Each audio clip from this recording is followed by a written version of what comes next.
got mindless contentment.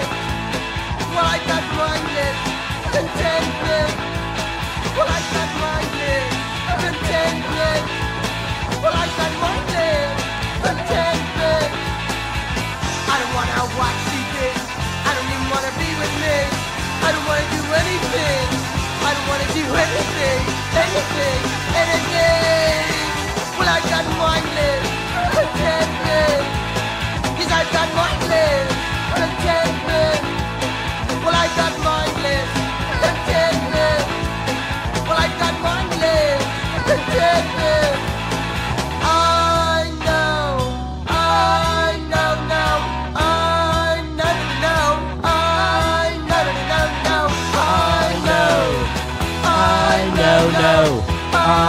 now. I know.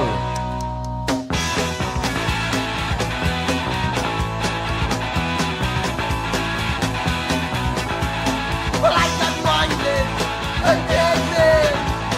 Yes, I got mindless contentment. I don't wanna watch TV. I don't even wanna be with me. I don't wanna do anything. I don't wanna do anything, anything, anything. Well, I got mindless contentment. Well, I got mindless contentment. Well, I got mindless contentment. What do you got? Well, I got mindless contentment. I know. I know. I know.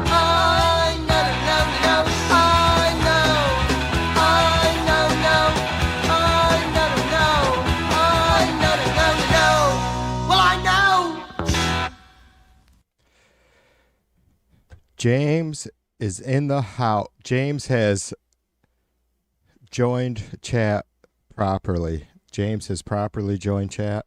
I can never get that right.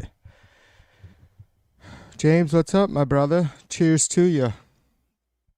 You know, it's always good to see you. Did our Niners play today? Or are they? I know I'm terrible about that, but I have such a fucking full bucket right now, brother.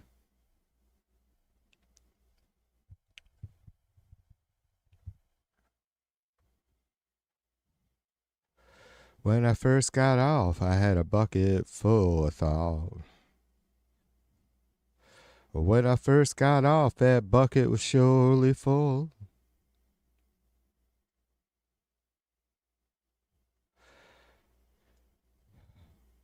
You know, I take the trains all around the world. I stood and watched the smoke behind a mountain curl. Took me a long time to get back on the train. Next week,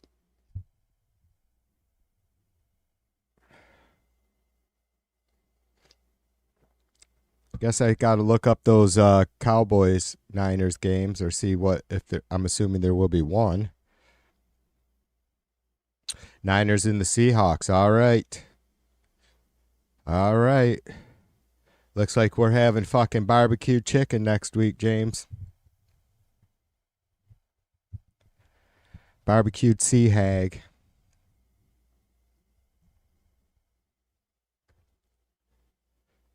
So I did myself a real disservice earlier and read just a headline that Trump has denied renewing Kamala Harris's security detail. I'm a little pissy about that. And then fucking Sin wanted to compare Kamala Harris to RFK Jr. running as an independent candidate in 2024. And I'm not saying he shouldn't have had security. I was too busy between then and getting the stream set up to go refresh myself on exactly what the circumstances were with RFK Jr. not getting, I think it was extra security detail, wasn't it? I don't know. I mean, look, shit's fucked up. I don't doubt that anything happens. I just don't recall, and it's not an excuse. I'm more than happy to go back and look and see exactly what the circumstances were, but Like, for fuck's sake, if TV wants to run for president, does that mean I should be do I get to demand Secret Service detail? Darlene, what's up?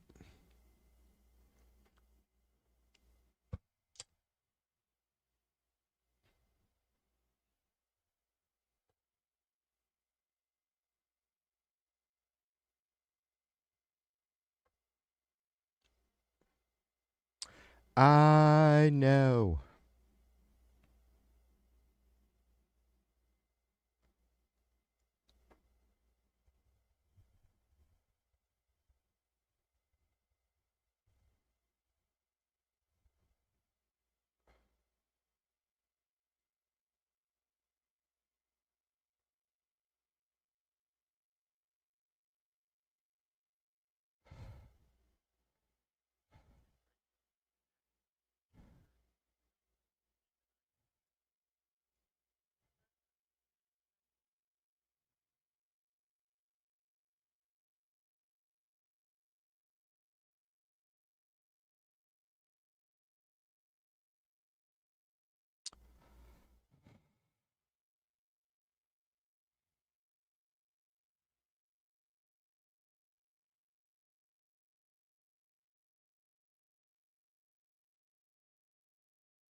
All right, here's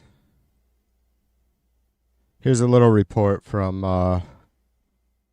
CNN about what's going on.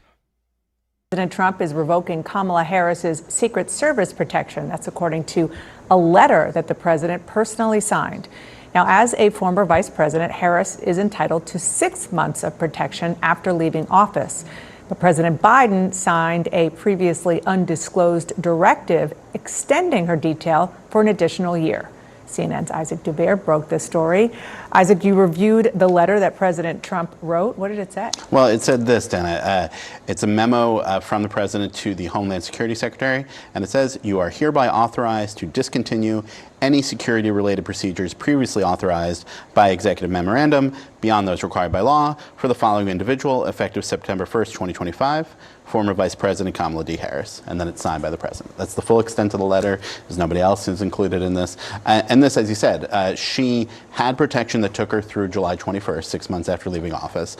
But there had been some threat assessment and concerns in the closing weeks of the Biden administration, and Joe Biden signed this extension of her protection. So, you know, anybody who gives a fuck or is willing to be honest on the right that's watched this stream knows that we do not, outside of satire, which is some of what I do. Nobody, Mighty was big on it, if I can fucking lean on him a minute. We're thankful, honestly. At the end of the day, damn thankful that nothing happened to Trump other than he got his ear blown off. Because that would have shit would have fucking hit the fan hard then, right? It was his own fucking supporters coming after his ass. Disgruntled Trumpers. And it's not surprising. These people are maniacs. And then we know that he's going to fail them and has. And some of them aren't going to take it well. And we've seen that. But for Trump to do this is just, he literally wants something. He is creating an atmosphere for something. He's doing everything he can to provide a field, a playing ground for folks, for fucking far-right extremists to create chaos and possibly harm, former VP Harris.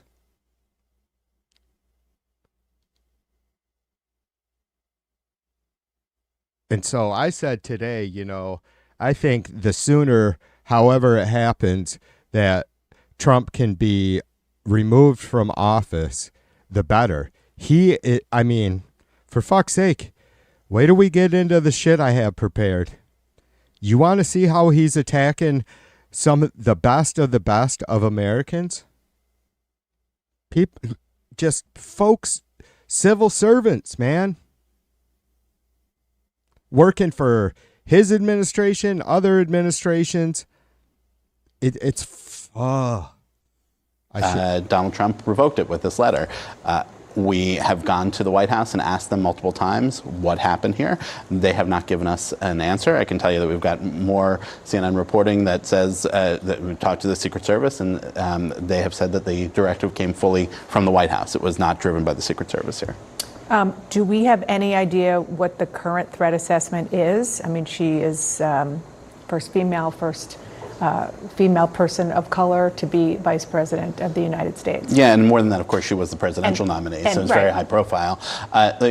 She had, for the entire time that she was vice president, even before she was the presidential nominee, her threat assessment had been higher than many previous vice presidents, and that had continued to be the case. Obviously, with the presidential campaign, that made it higher, and this now is a moment where she's going from having spent the last bunch of months basically out of the spotlight to preparing to go on a book tour in the next couple of weeks. She's got this book about her time on the campaign. She's going to travel all over the place. But the Secret Service protection, I think it's important to keep in mind what it is. We often think of it as just like the guys in the sunglasses who are around the people. It's much more than that. They're guarding her home. They have intelligence assessment, looking at emails and texts and social media, deciding which threats are credible and which are not. All these things that can go on are going to disappear basically overnight as of September 1st, and she will be left at the moment with nothing in terms of protection. That means anybody could come up to her at any time, and she now has to figure out what security might look like given that. Right, or get her own security.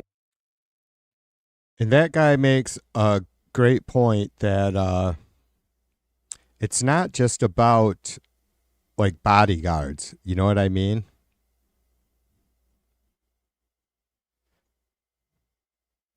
It's her family.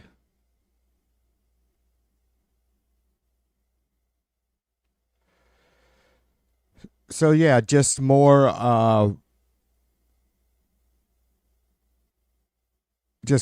really harsh, disgusting. I guess at a minimum, it's bipartisanship, right? Yeah, James says, I'm telling you, TV, if Trump tries that shit, brother, in Illinois, he will have war. We're going to get into that a little bit, James, for sure. Yeah, I know.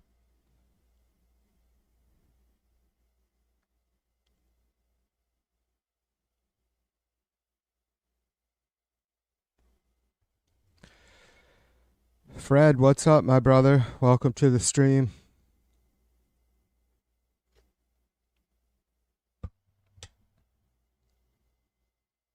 Fred says that the state of California, I guess, is adding additional security for Kamala Harris, which is good to hear. Yeah, one of the Trumpers that I spoke with said that she can afford her own security. And it's like, is that all you see this as? You just do not see and again, Fred's fucking on top of this shit. I swear, motherfucker doesn't forget anything, even though he's an older bastard than me. The situation with RFK Jr. being denied some sort of denial of security. I swear, like, I didn't question it when the Trumper said that to me because I couldn't recall.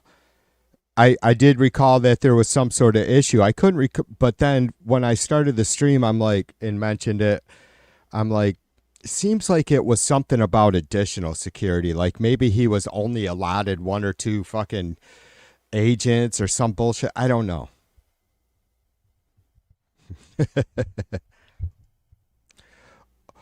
Old fuck Fred.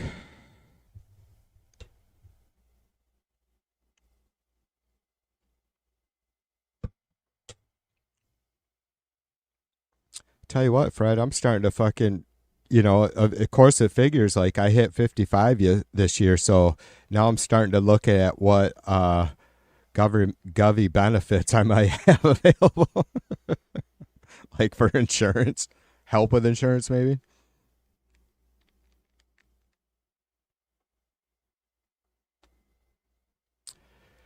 James, we missed you last night when we did the Aussie fucking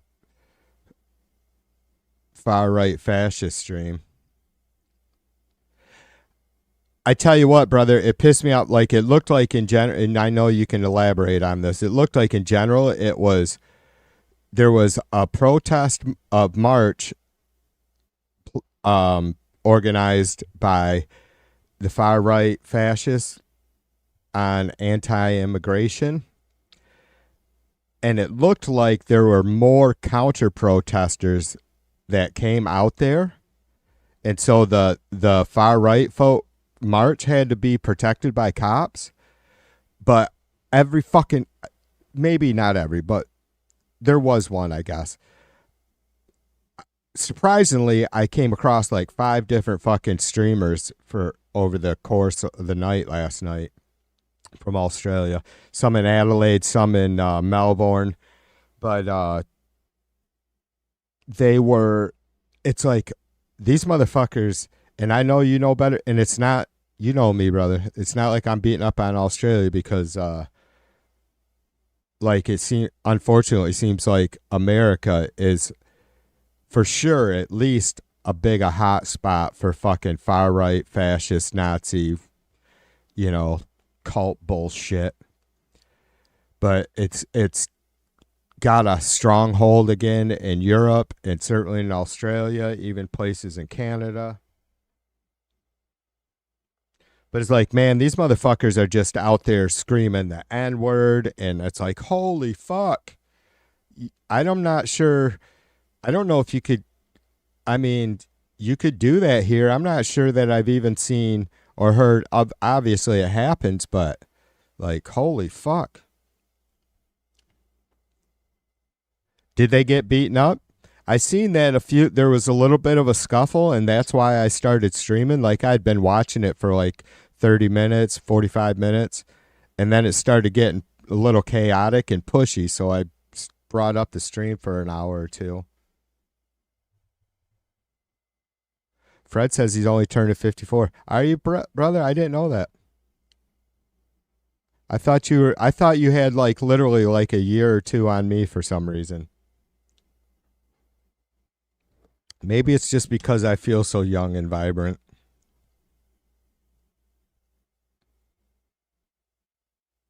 Were there a lot of arrests? Awesome. Maybe I'll look that up, brother, and do some, maybe we'll just check some updates on that during this stream.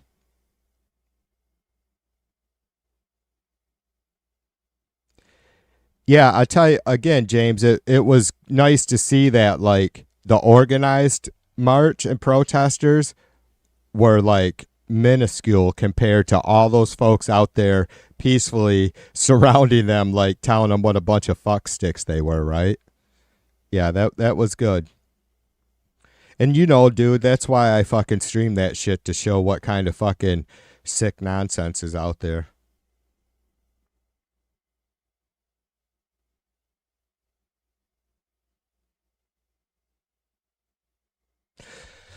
Well, I got mindless contentment. So I had nothing done last night after I streamed for the next stream, and I wasn't feeling it at all. And for whatever reason, at about 3:30 in the morning, I started fucking writing and putting some fucking news clips together and some visuals. And so I actually may have a good little 45-minute deal here for you guys shortly.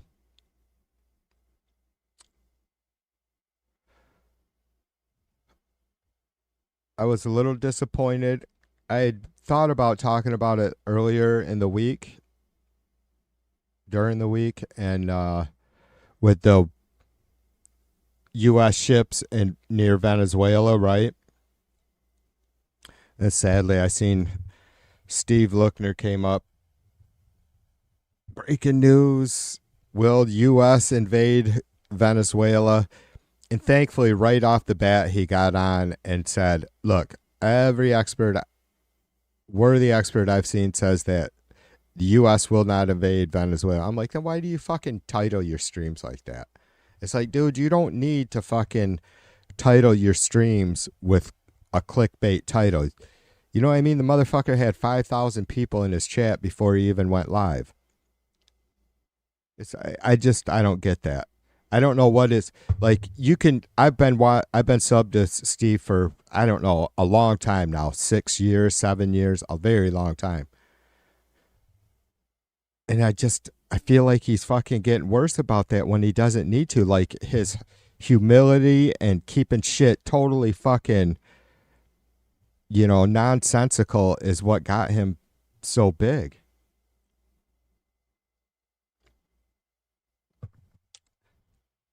Nels, cheers to you, brother. Good to see you. I hope you're suffering with this Trump bullshit right along with the rest of us.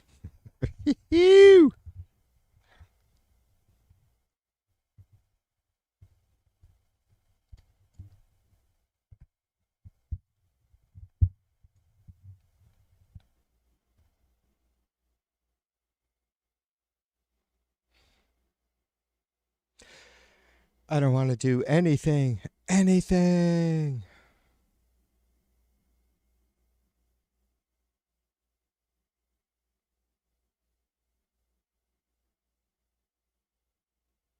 Yeah, whatever happened to the Doge checks?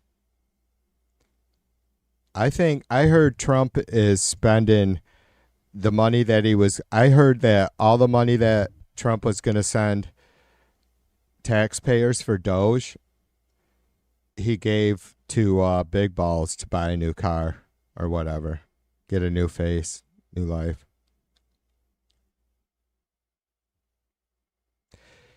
Wes says that Rudy Giuliani was seriously hurt in New Hampshire car crash. Oh, that's too bad. So he survived then? Can't win them all, I guess. Yeah, I heard Rudy Giuliani had the one story that I read that he had stopped because a domestic violence victim was flagging him down on the side of the road. He stopped, made some 911 calls, got the necessary first responders there to help her, and as he was waiting for police, a car rear-ended him. It's like, I don't know if he was on was he on the side of the fucking road, or was he in the middle of the road? Was the car that rear-ended him drunk? That could hurt. I don't really have any I don't really know how anybody would have any fucks to give about Rudy Giuliani. I'm serious. Maybe it seems cold, and like maybe in 30 years I'll be wishing for some sort of understanding or sympathy about something. I don't think not at the level of defending a fucking insurrectionist bastard like Trump. Seriously, I mean, I don't get it. I just don't have. I don't spend any time making voodoo dolls or praying to some fucking cloud fairy or wishing ill on these people. But if it happens, I mean, it'll take everything I have to not smile, let alone shed a fucking tear. Are you kidding me? That shit's not going to happen. I don't give a fuck. I don't give a fuck. Rudy Giuliani is a rotten person. Like, I just don't get how people are still okay with the level of corruption and disgustingness that so many politicians have. You know what I mean? It's just, I don't know. I don't have much sympathy for him. Maybe he'll never leave the hospital. Maybe they can have his fucking bottles. Maybe they can have his bottles of booze brought up to him. Do a little Giuliani IV with some fucking Stolies.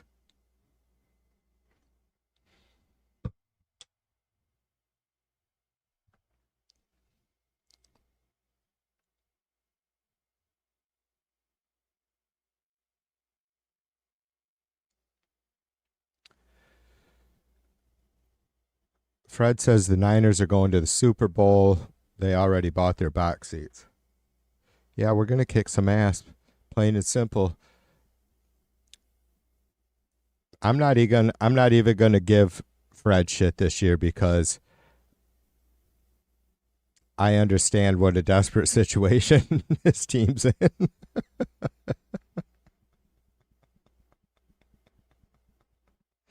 Fred, I promise you I will not beat up on you about what a complete fucking disaster the Steelers are right now.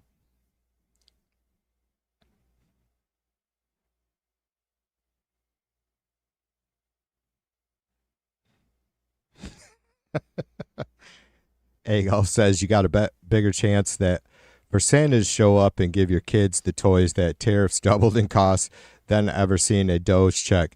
Hey, by the way, just out before I started the stream, $3.22 a gallon here in West Michigan, right out here in the country by TV. $3.22 a gallon. Again, I'm consistent. $2.76 a gallon on January 20th. That's what is that, you guys? 46 cents a gallon. So right now, though it's has fluctuated, it's never gone below that 276 point. So it was 276 a gallon when Trump took office this term. And it is 46 cents higher now than it was then. My grocery prices have done nothing but continue to rise, about a 2.7% growth over the last 3 months or through the summer. Trump said we will experience 50% reduction in energy costs across the board. That's your electricity, your heating fuel, your propane, natural gas, whatever it is. I'm not including gasoline for like cars. Just your energy costs for your home. He said that would happen by January 1st. Though, to be fair, he had changed his story. He had changed his timeline after he won the election, right? He said on day one, man, this shit's going down day one. And so most of us who are just like knowing it's just not going to happen, being patient and look at, here we are. September 1st tomorrow, 4 months away from fucking January. And guess what, you guys? Guess what? TV would bet his fucking life that there isn't going to be a single cent savings in our electric bills, in our heating bills. You know what I mean? I think you do. And of course, we'll probably get chuds that'll go, well, I don't live in Michigan, Troy, and so things are cheaper here. And you're the only one that lives in the fucking state you live in, which is the state of confusion.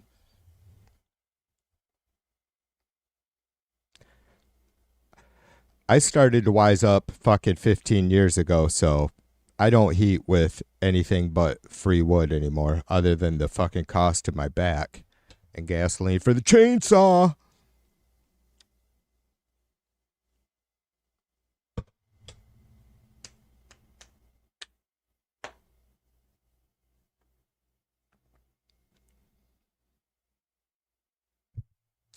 Darlene says it's 337 in her neck of Michigan. Fred says national gas average is 7 cents higher than when Trump was inaugurated. That sounds about right. Wes only has a lawnmower. How about your electricity bills, Wes? What's your AC bill like out down there? I've shared many times because I'm not ashamed. I've been on an electric bill budget for a very, very long time. Like it's been 10 years at least. We pay around $270 a month or something, like $240. It was as high as $340 or $320 all those years ago. I've mentioned a couple times there was 2 years ago that we had, I think maybe it was 2020. I don't know. Maybe it was only not that long ago. We had like a $700 credit because we had overpaid. Because when you're on a budget, you just pay, and then they'll readjust. And they've been honest with us, surprisingly.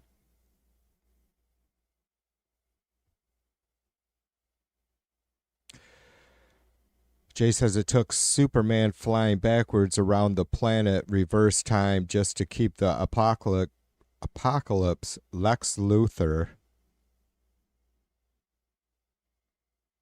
and Richard Pryor created when they hijacked the world's coffee.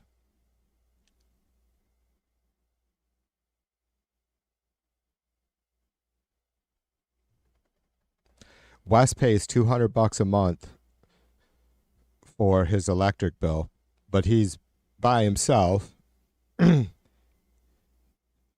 Now he doesn't probably have any heat costs, or not much, or not very often.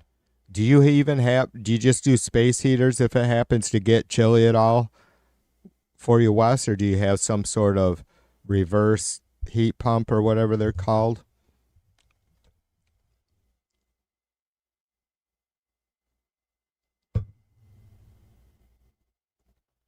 I see. Fucking pop-up ads.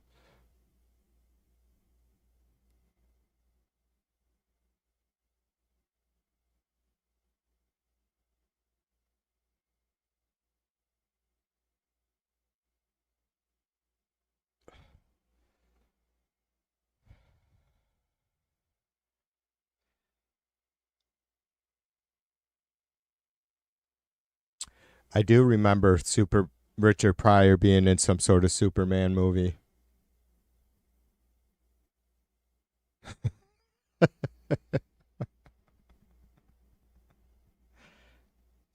Jay, I'd probably show my age a lot more often if I had a better memory, but I'm just gonna go. I'm going with it.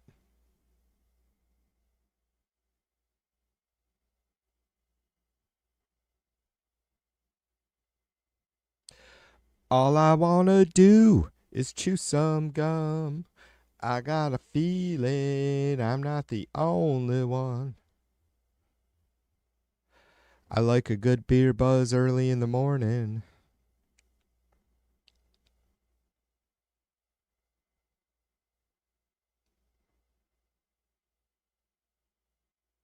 God, my fucking screen is so dark on one monitor.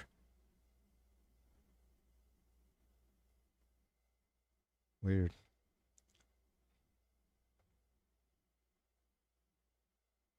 Yeah. That's right. James was like one of the 5 survivors from the Titanic.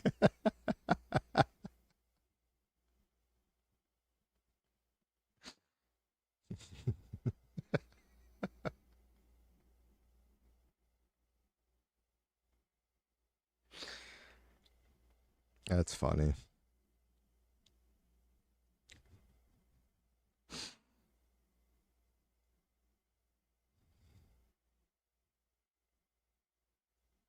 I used to have a phone attached to the wall, James.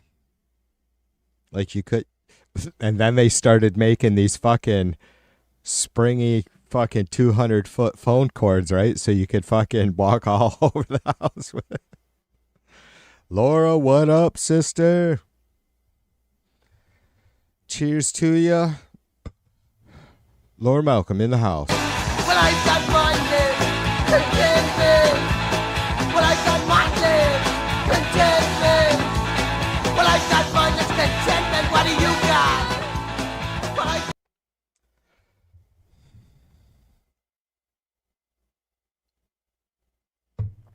Wes says Social Security's paying all his bills and some left over. I tell you what, Social Security isn't great, or you hear a lot of people say that it's tough, and I get it. Like, I don't know, brother. I mean, I kind of know your situation. Like, I'm sure, I believe you own your home and whatever. Same with us. It's a fucking pile of fucking falling down crap, but I haven't had to pay rent or make a house payment for 17 years? I don't know. Since November of 2008. Yeah, 17 years. So, like, between me and Mrs. V, and I know a lot of folks as they, unfortunately, whatever. I mean, I'm not trying to be a dipshit. People are happiest how they're happiest.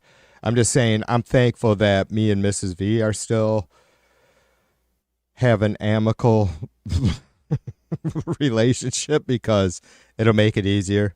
Yeah, we don't, I mean, our monthly bills, I don't want to share, just our monthly bills are under $1,000, right?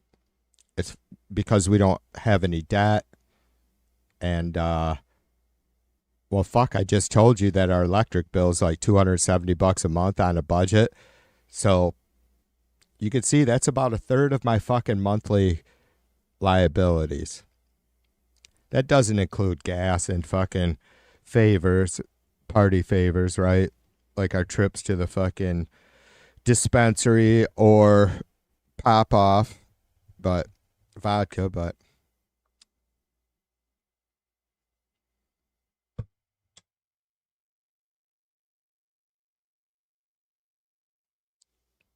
A-Bear says she'll need a few to hear me. That's all right, A-Bear. Gumby is saying hi to you.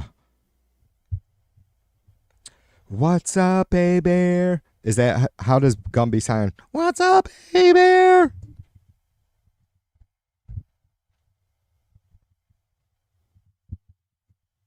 This motherfucker's out of control. What were we just talking about? Oh, yeah, Social Security. I'll be good. As long as Mrs. V doesn't leave me and remarry, I'll be good. Together we'll be good.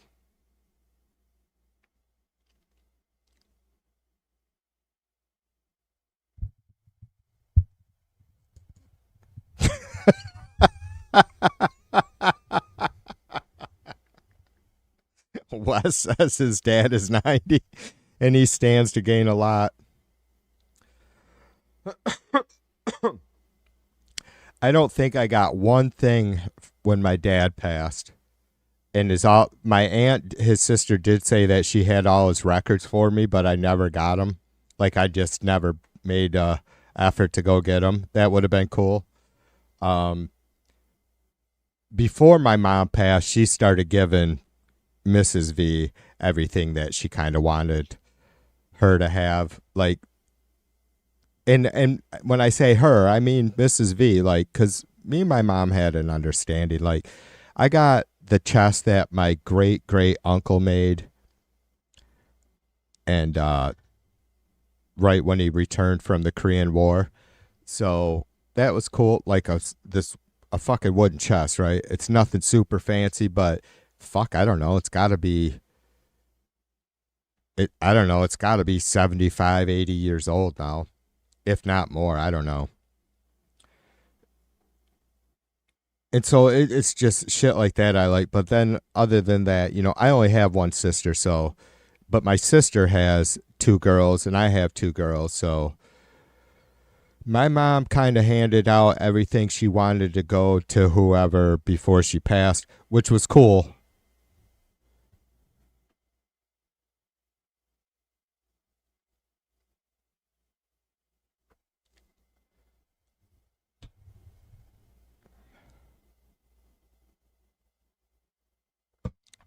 But I never cared. I never,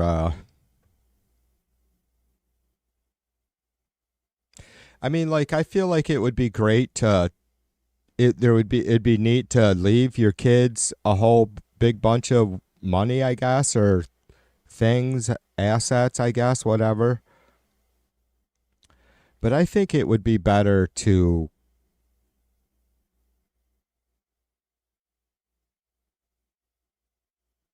I guess if your kids are all in a good position, like I'm sure Wes is is taking care of Ben Smart for his own good.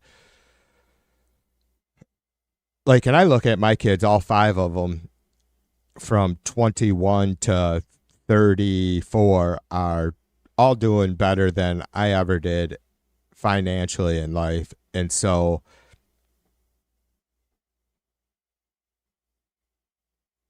I did my, like I think that's the best I could have done by them, was instilling in them that they need to try not to be your dad. That's a tough thing, though, when you're an artist and you have a lot of passions, right? Because the world isn't, society isn't conducive to creative folks.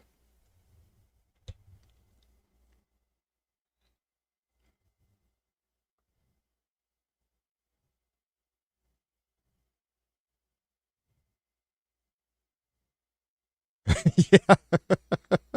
Darlene says she could never find another you. I'm thinking her hope would be she would never, ever run into another one of me. Not yet, Bill.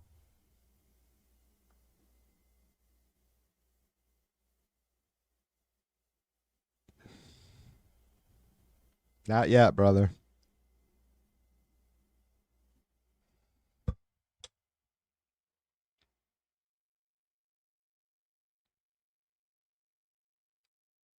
A Bear says Grandma Bear was living in Portugal and was about 10 when the Titanic went down. I was shocked she didn't remember. I don't remember what year that was even. 19 teens? I don't know.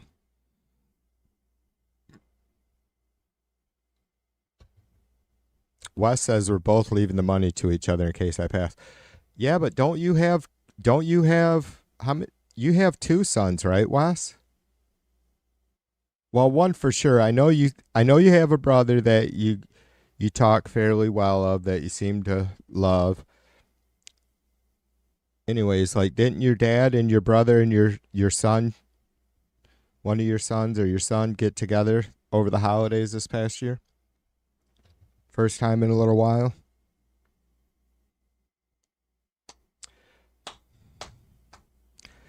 A Bear says 1912, she thinks. So I was close, right on. I am, Wes says he has one son that is 30. Man, you started late, brother. So when my youngest is 30, I'll still be younger than you are now, I think. My youngest is, yeah, she just turned 21. Jesus Christ, man. It was only a month ago, and I've already feel like it was years.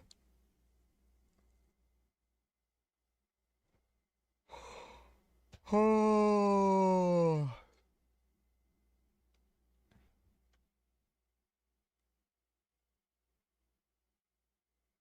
I'm just trying to buy a few more minutes of time so I can take a quick break, and then I want to.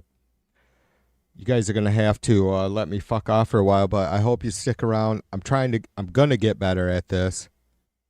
I'm trying to take, I love just, I've fucking battled with myself over and over again about how to do these streams. And I always keep in mind, my number one goal is to not just fucking be natural, right? But I also feel like, even not just for you guys, but for, like, I just want it for myself. I want to do the best job I can. So I've tried to put a little bit more dedication and seriousness into the streams by just because I mean, we're always going to spend time yapping like I have so far, or we have so far this stream, but I want to have some fucking, want to have a little bit of time spent each stream where hopefully I am, bringing information that is easily available to everybody, but so not doing nothing new in that sense. But as you guys know, the reason why I love these AnyChat so much is because you just get so many different takes on the issues, right? On the current events. And I don't see how that there's anything more important than that, because we all got to work together on this shit. So I just want to be able to at least spend some time bringing some really fucking hard facts and hopefully make it a little bit entertaining here and there. A Bear says she's sorry she can't fix her sound to hear. A Bear, I can't figure out how to turn closed caption on. She can't hear that anyway. I wish I could type it out.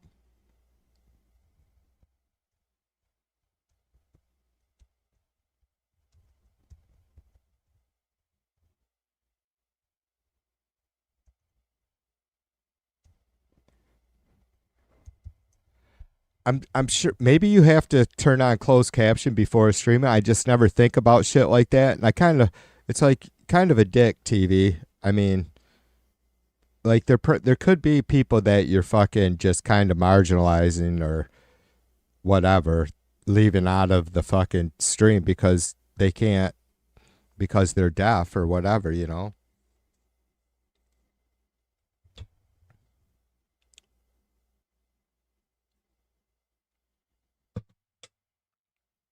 Thank Hazel. Can you come here and give me a scalp massage? You sexy ass bitch. Man, Hazel, tonight's not the night. I mean, unless you want to see me get my own stream shut down. Why are you guys, Hazel, why are you Trumpers so fucking obsessed? Do you see how fucking small my channel is?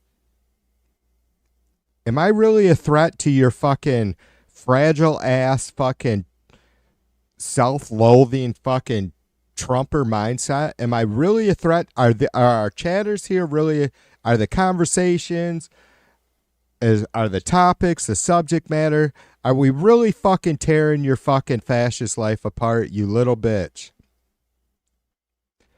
Hazel, don't be quiet. Don't be shy. You are trouble. You're a fucking punk. That's right. Throw up the emojis. Was that, I mean, you don't, if you think, oh, look at, I got TV triggered. You didn't get me triggered. I'm always fucking pissy. I can't stand you I can't stand you motherfuckers, Hazel. You are trash. Okay? It isn't like I don't like your kind. You aren't humankind. Seriously. Day after day, I can fucking talk to Trumpers and they are fucking seem semi-human for 5 seconds and then do shit like defending Trump, fucking canceling a former vice president's security detail out of spite because he's a pathetic, petty little man. And that's what you are. What does that, when you support a piece of fucking trash like Trump, what does that say about you, Hazel?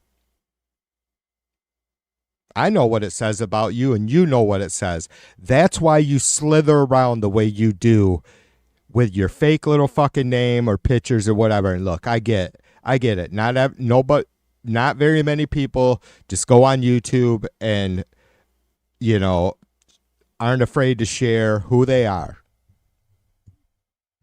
But that's the only way you can do this. That's the only fucking way you chuds can survive is by slithering around in the shadows, spewing hate, right? Because you know somewheres it's going to fucking stick in some little fucking fucked up creature's mind that's just like you. And bam, you got another fucking minion. You got another Trump minion. You have another maggot. Someone just like you, Hazel. Was this the conversation you were hoping for, my friend?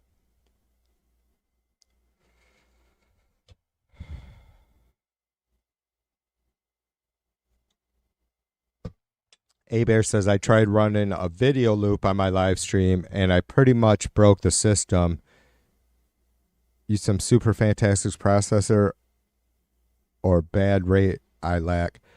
A-Bear, I lost my fucking phone Friday. So, and to you and Laura, I don't know, a couple of you folks have my phone number.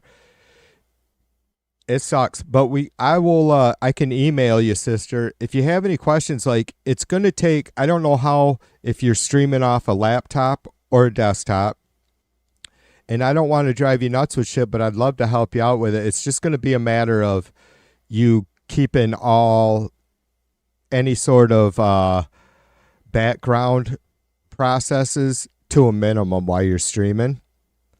like my old PC that I use for my sound for audio for music is only 4 gigs. And I've been able to run that midterm elections clock if that's the only thing that I have going on that computer at all. So I'd be willing to help you out with that. You just probably have to clean some stuff up.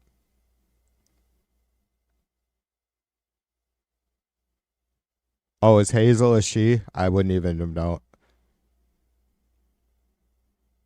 I guess Hazel's a chick's name, huh?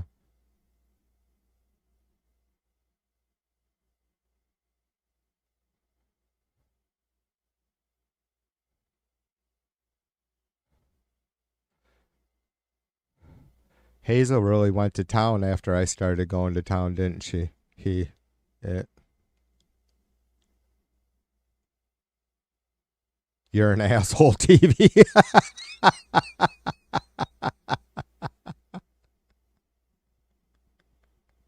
I am an asshole. I don't care. It's not a tough decision, Hazel, anymore, right? Like 2-3 years ago, I was like, okay, let's be patient with the fence riders. There's no excuse for that anymore. So yeah. Hazel smells exactly like Parker, just the kind of tries to be the passive aggressive dipshit. Yeah, exactly. Right, Jay. Hopefully, like Dr. Oz and Dr. Spock and RFK Jr. will be in there seeing to his every need. Yeah, he was rear-ended, Laura. Rudy Giuliani, 81 years old, was rear-ended while sitting on the side of a road. He actually had stopped, I guess, to help someone. I only read a brief one article, couple paragraphs. Said someone flagged him down for help. He stopped to help, called 911. The cops were en route or there, and Giuliani was still parked on the side of the road, or still there. It didn't say if he was actually in the road or not. This is in New Hampshire. Probably busy as fuck, right? So I don't know how all some of you folks live in high traffic areas, or what it's like, what the threats are to be on the side. Like, you could be on the side of the highway, which is 70 miles an hour out here by me, and ain't nobody fucking hitting you unless they're really fucking not paying attention.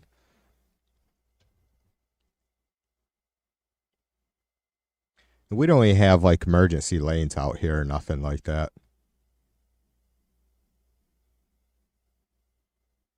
Yeah. Clots and prayers.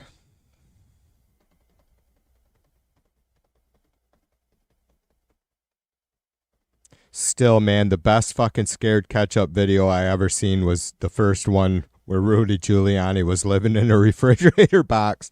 Oh my God, you guys, that episode was so off the wall. I mean, it was just fucking extreme. I wish he would do more. It was just, I think maybe they thought it would, like the writing was just way too far fucking out of control, wacky, nonsensical. It was just insane. I'm sure a lot of you have seen it. Rudy Giuliani living in the refrigerator box, fucking bottles all around him.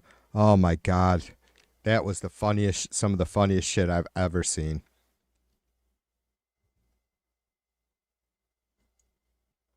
They do. Wes says the spine injury's hurt a long time. Well, Giuliani's 81. He's probably past the average lifespan of a white American male. I mean, I don't know. Like, I get that I'm not a religious person, but I do believe in that we don't, like, our energy doesn't just dissipate, just die. So whatever the fucking next phase is, like, I get that I may have to, there may be some sort of reconciliation for purposely being a shithead, But I don't feel like I'm going to burn in a fucking lake of fire. And if I do, that's the way it is. I'm just calling it out.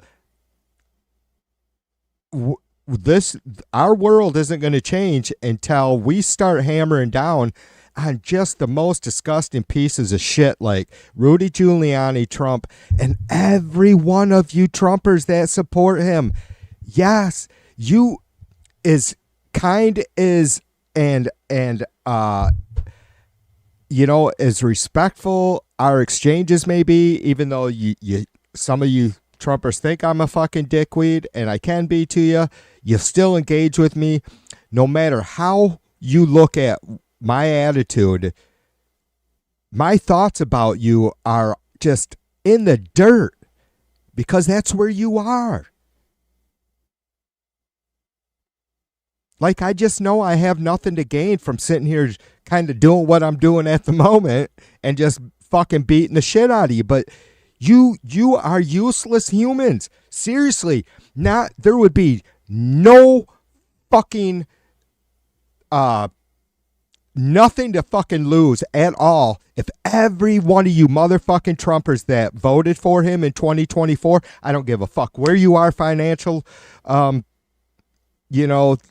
the social level,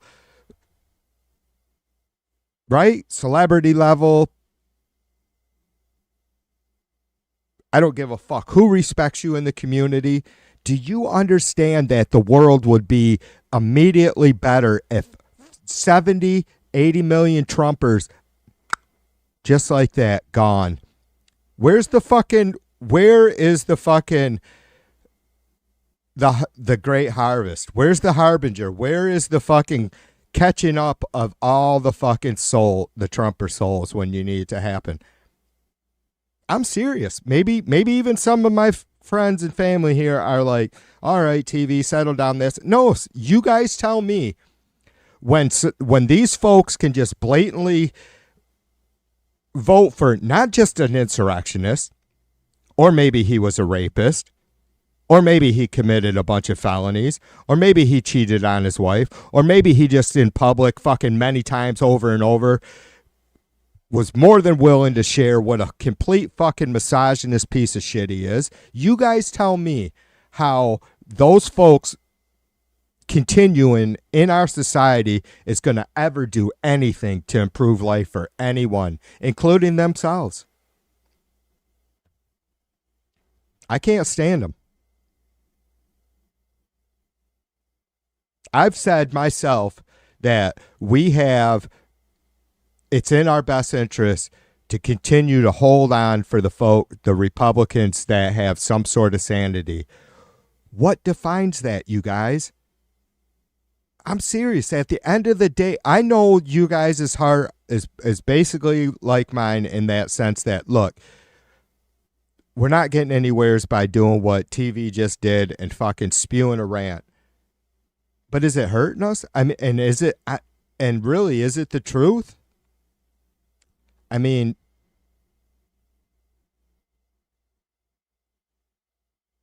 who do we hold out for? Which of these Republicans do you think are worth? What do we do with folks like this?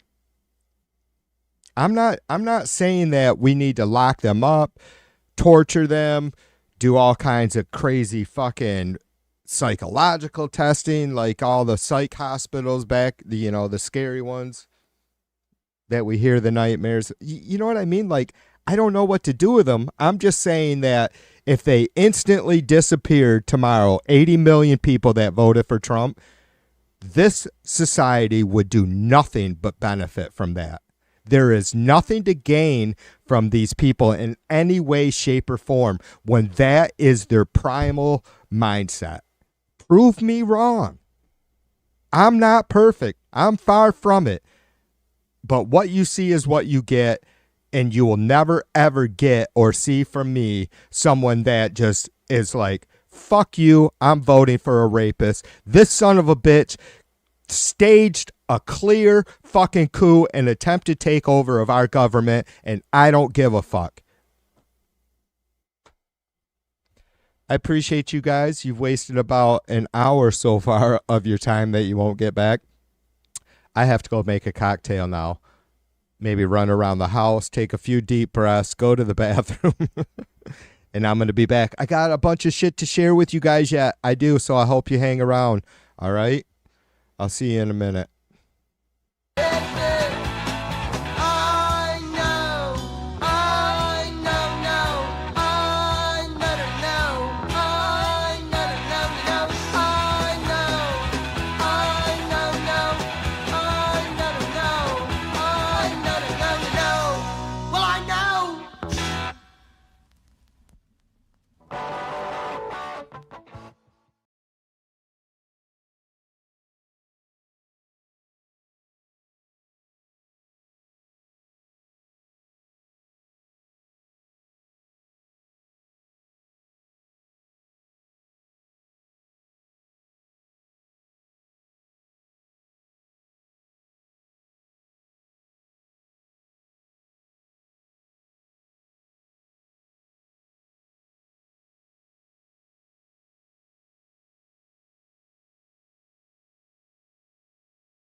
She said, I finally found it.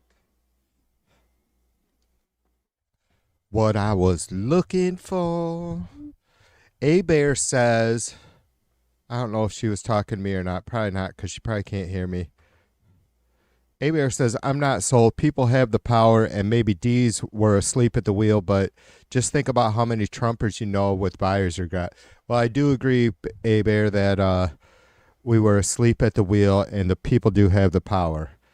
As far as how many Trumpers I know that have buyer's regret, like I know Trumpers, like some of the most extreme, like one just, and I mentioned her a lot, and I don't know why I love her so much. Probably just because I've known her longer than, and we all have friends that for those of us that are married, we still have friends, hopefully, that we've known for quite a bit longer than our spouse, even though I've now been with Mrs. V for 55% of my life, which is pretty crazy. But like, I haven't heard anybody say, I am just completely shocked and turned off. And not that that's what A Bear was suggesting. I get what she means. I'm not trying to pick her apart on that. I'm not trying to pick on her at all. She's right that we do know Trump, or most of us probably, if we're still engaging with Trumpers, which a few of us do, because you just know. And it's like, that's kind of why I've always had that attitude that, look, we got to try and deal with and continue to work with as many of these folks as we can, because we know that if we knew them on a more personal level, we'd probably have a lot more understanding and tolerance for them, right? Which is okay with me. I mean, I'm not saying we would tolerate or accept the bullshit. I just, as you guys know, I really, really struggle with folks justifying voting for this guy. I'm serious, and I know you get it. I'm just so bonkers blown away by it. I just am. And to the point, obviously, where it makes me kind of angry, because it's like, maybe it's, I get angry because I have some sort of a personal investment, like, because they're Americans. And even though they're hardcore Republicans or far left conservatives or right conservatives, I'm like, you're an American and I want to give you the benefit of the doubt. And then this is the fucking shit you fucking hand me? Gobble up, TV. Remember, I'm an American. Give me a chance. It's like, you get to fucking do that shit. Do it in your own home. Don't be a part of spewing that shit out in the streets. Don't support that shit with your vote.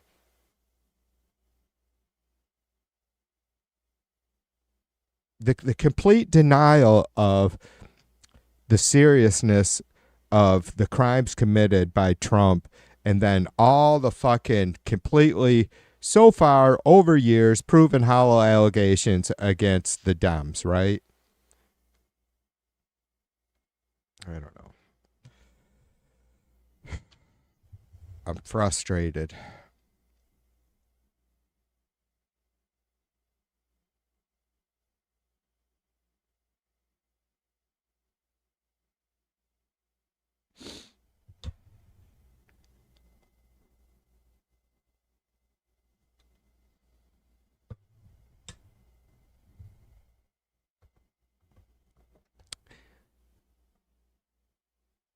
Oh, yeah, they're trying to reclassify pot. Man, Jay, what do you think is going on there, dude? It is far beyond just like old, ignorant white people thinking that it's the devil's lettuce, right? Or that, I mean, that can't be it anymore, right? There cannot be a big enough percentage of folks in power, even if they're unelected, if they're just civil servants that like have influence or even money, right? Like, what's behind it, dude? What is behind? Is it because, I mean, there can't even, like, even if the thought was that the feds can somehow generate revenue by fucking, it's not like local tickets and ordinance violations where that is exactly how a county generates revenue, right? So I don't understand. I don't understand what's behind declassifying or reclassifying pot. I mean, because it has to be rooted in money or power, right? which obviously they go hand in hand in whatever cases. That has to, I mean, so it's got to be one of those things. And it, like I just said, it doesn't seem like it could possibly be keeping it Class A and, you know, an extreme violation does not seem like it's going to generate any revenue, not at a level for the feds that would make a bit of fucking difference in 2025, right? When all the world's economies seem to be dealing on hundreds of billions and trillions of dollars. But so it's just got to be a matter of power, and I can't even I can't wrap my mind around what that is, what it is they're afraid of that they're going to lose power by reclassifying it. I don't know. That's a really interesting thing, though. It is, because there's something to it. It's far more than just people giving a fuck if weed is like, not even concerned with it just being more available to kids or minors or whatever. I don't know. There can't be that large of a population of people that are so lost and still living in the Stone Age. I don't know.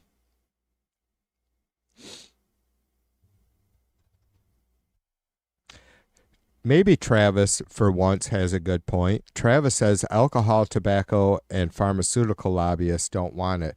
That could well, Travis, for sure, we've seen, like, you can't patent a natural product, but you can synthesize it, and obviously that happened. And I didn't even know. I'm 55 years old, and I've been smoking pot for a long time, well over 40 years, right? That would have made me long before I was 15, unfortunately.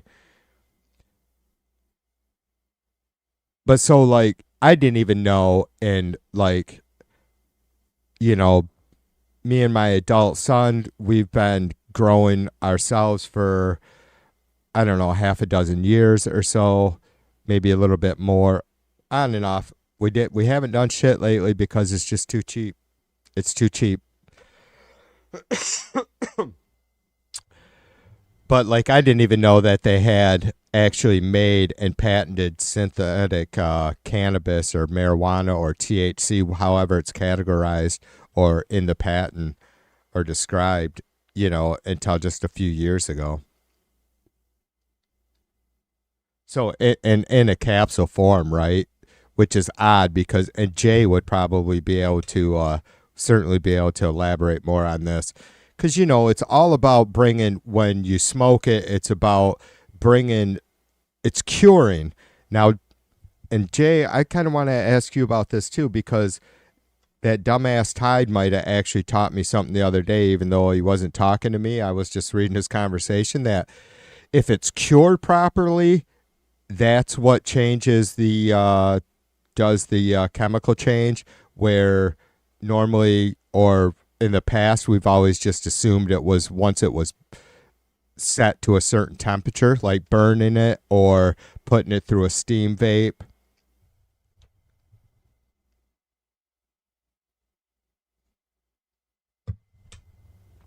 All right, Jay's loading us up now here. Let me read. I'm going to start with Bill.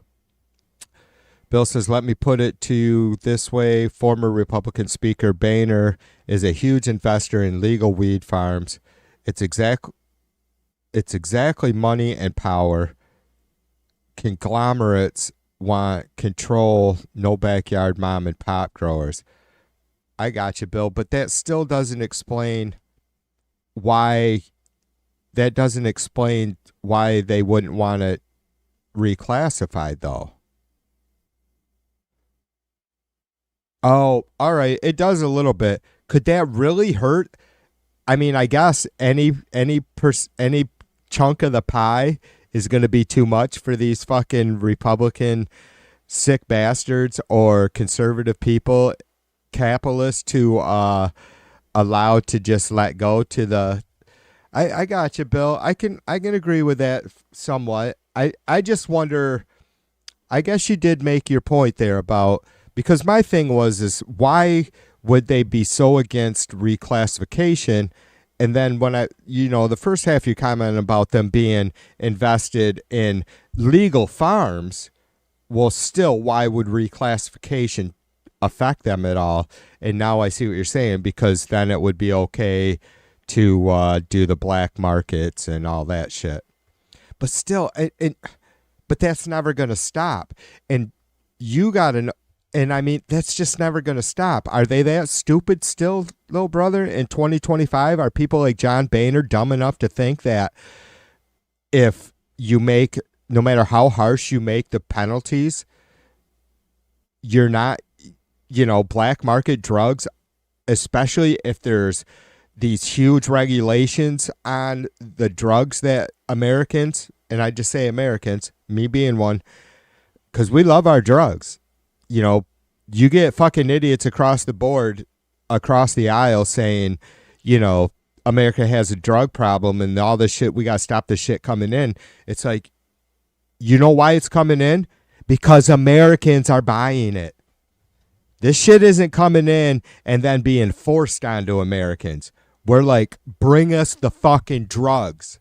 Bring in the fentanyl. Bring in the cocaine. Bring in the fucking heroin.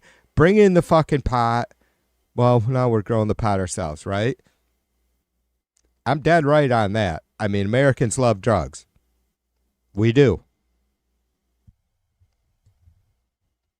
So I guess I see that. So I guess I see your point there, Bill, that, their hope would be that if there's harsh punishments and regulations, that it's all going to go to, the legal folks, and you're not going to have, but you're always going to, brother, you're always going to have black market dealers. That's where I'm going to buy my shit from. If I have to, I just go back to growing it myself illegally. Jay says 501c4 social welfare nonprofit dark money groups ran without funding disclosure by the right wing. Americans Prosperity, American Action Network, American Future Fund, Americans for Tax Reform, Concerned. These are all groups. Let me start there again. So these are all groups that are 401c4 social welfare nonprofit or dark money. Americans for Prosperity, American Action Network, American Future Fund, Americans for Tax Reform, Concerned Women for America Legislative Action Committee, Crossroads GPS, Family Research Council, or FRC Action, Freedom Partners, COC, Heritage Action for America, P 2025, Project 2025.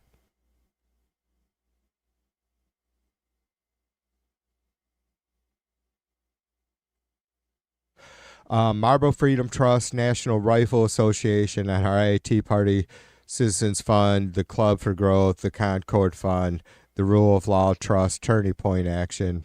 Yeah, Turning Point. Thanks, Jay. I brought up the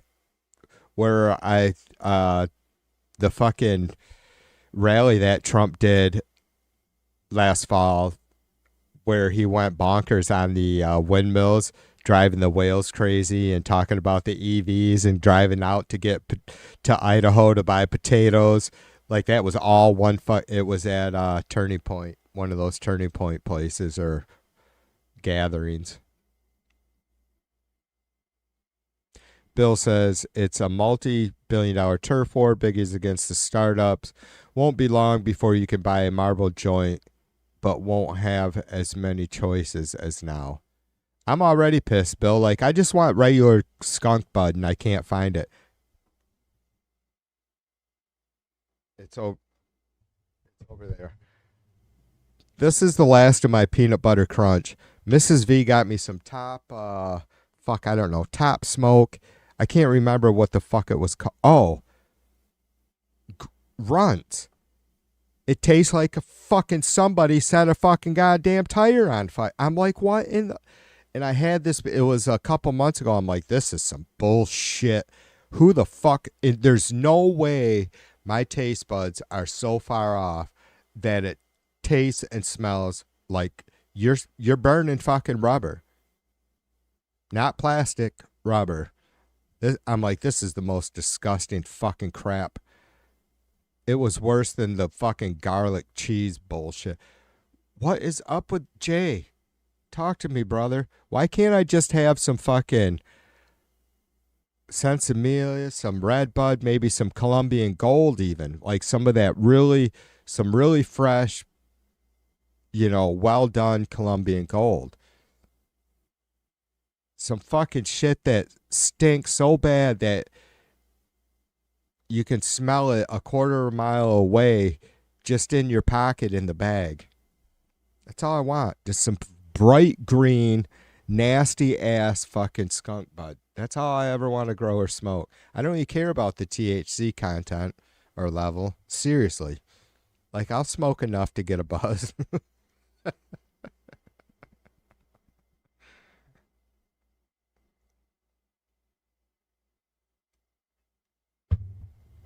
Hey, hang on a second, you guys.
Yeah, I already took the sticker off it.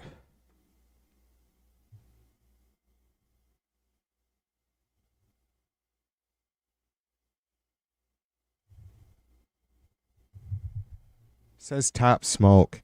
You know what it is, Jay? And it wasn't as bad. It was some Incredible Hulk dabs. I mean, the color looks all right on this. I don't know, dude. Like, the first time I ever experienced wax was these, he was calling it crumbles. When I first went to work at the fucking lawn care company in 2016, I think that was the first time I ever experienced dabs. And that shit tasted so goddamn good and fresh. And I don't know, man. These are legit places down the road from me, right?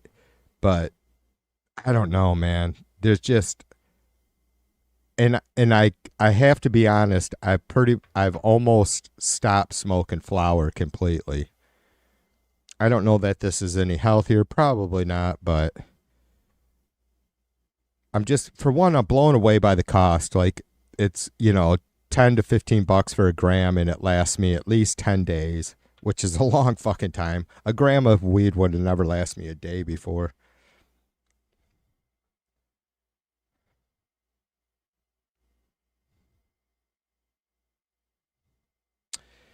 Yeah, I've talked to you about that shit before. We haven't grown, but my kid's on top of that shit. He does a lot of natural, like uses a lot of natural food for it. And yeah, he flushes, well, I can't recall exactly, but I think it would only feed like at certain times, right? And then the rest of the time it would just basically be straight water, a lot of it, and obviously during flowering or when you're ready to, before you harvest. All right, you guys.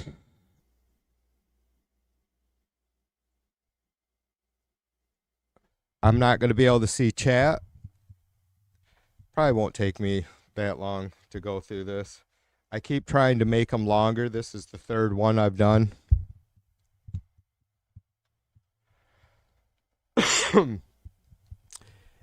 Even though I go through and, like, I do have everything pre-written, I still haven't gotten real comfortable with the flow.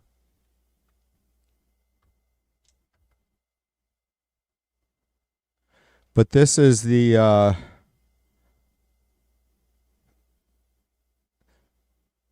most recent happenings from the Legion of Doom. I'll try. I don't know if that's too big or not, but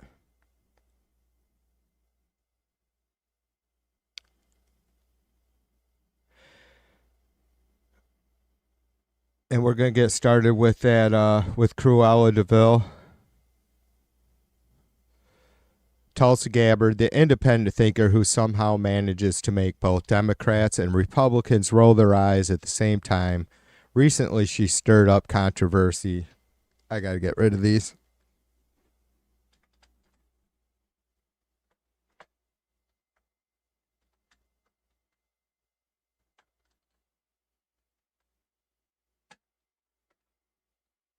Jesus fucking Christ, what am I doing back there? All right. Gabbard somehow manages to make both Democrats and Republicans roll their eyes at the same time. Recently, she stirred up controversy. But now I'm going to start choking by publicly reading aloud the names of U.S. intelligence officers during a House hearing as if classified career details were just another fun round of Guess Who at family game night. Now, technically, these weren't James Bond-style covert agents sneaking around Moscow with poison pens. They were senior officials already somewhat known in D.C. circles, but still, generally, the U.S. doesn't just hand out its intelligence personnel roster like it's the cast of a high school play, right? So that whole operational security thing, minor detail, apparently. Defenders say she was just demanding transparency and holding the intelligence community to accountability, which we've seen Trump during this whole administration so far, target people he doesn't like. And while Jay mentioned the Project 2025 a minute ago, the whole first few pages of that fucking Nazi Fourth Reich, motto or whatever it is, manifesto, yeah.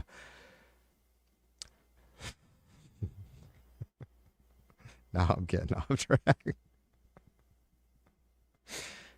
I think that pretty much clearly, it's just, what did we do? What did we do? What did we do with the fucking information that we clearly had before the fucking election, right? Most of us did the best we could with it, They laid it right out in Project 2025. What's going on today?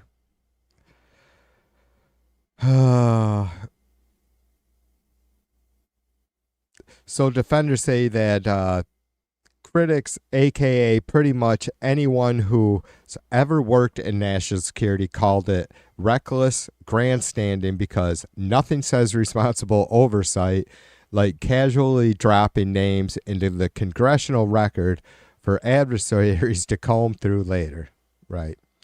Gabbard didn't technically out someone like Jason Bourne, but she did take the unusual step of treating intel officials' names like they were public domain trivia in some sort of oversight performance.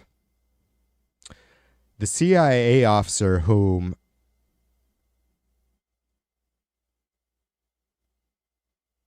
did I already hit that? Jesus. All right. The CIA officer whom Gabbard publicly identified and stripped of her security clearance was a veteran. Did you see that, Ma? Was a veteran analyst. Days earlier, she had worked intensely to help prepare the White House team for a summit in Alaska between Trump and Russian President Vladimir Putin. Again, the CIA officer whom Gabbard publicly stripped of her security clearance, or identified and stripped of her security clearance, just days before this, had worked intensely, it says, to help prepare the White House team for a summit in Alaska. How can that be? How could you how could you be so unaware of some sort of fucking threat of a certain someone with security clearance, let alone have that person working on such a important and probably logistically tough meeting between Putin and Trump? Just at all, let alone just days before you fucking fire them.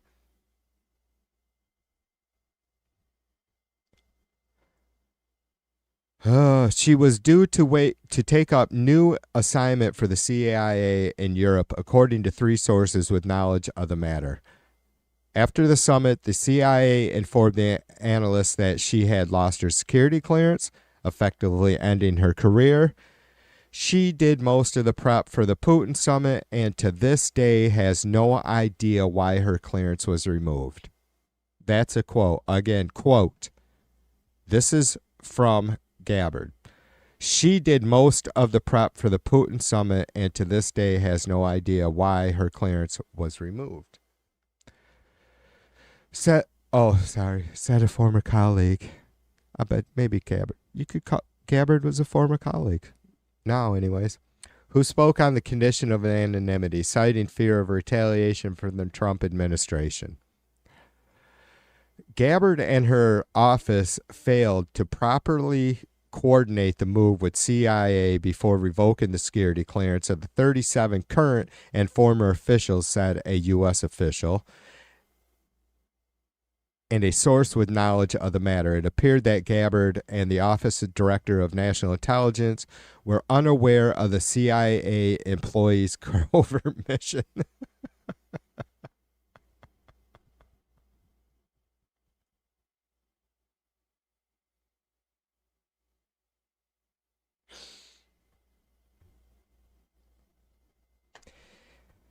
Look, I say often how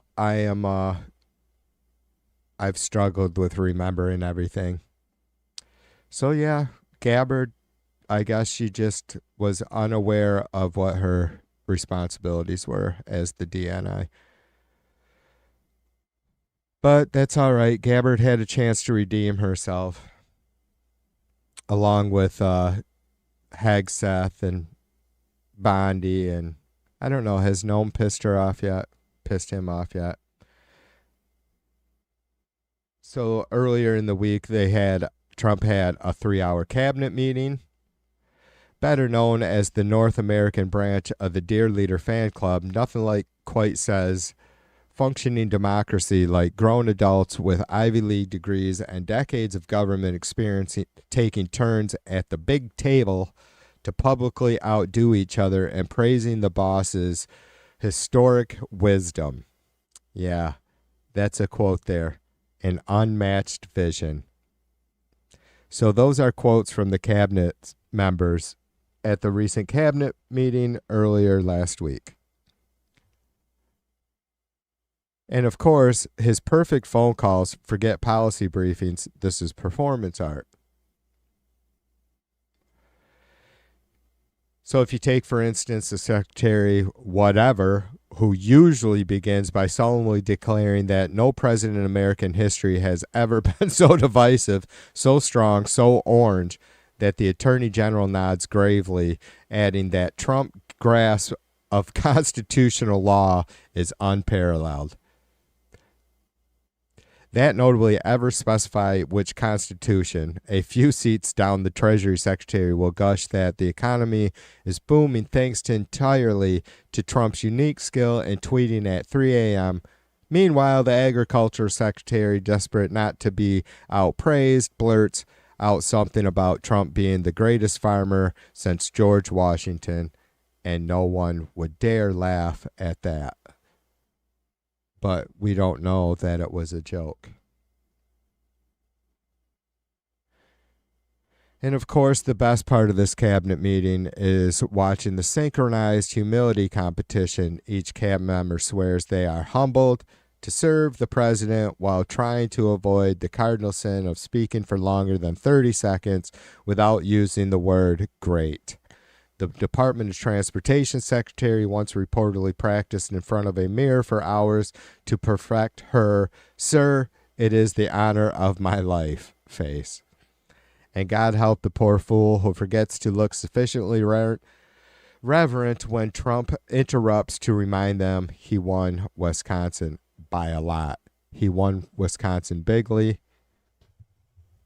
He always makes sure to repeat that. So, did you guys, any of you folks see the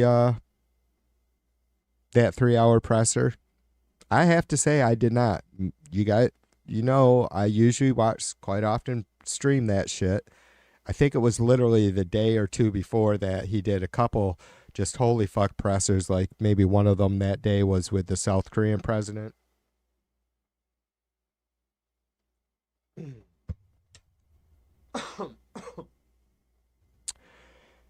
So that would have been a good, like, I'm surprised that I haven't even seen much on, like, it just sounds like it was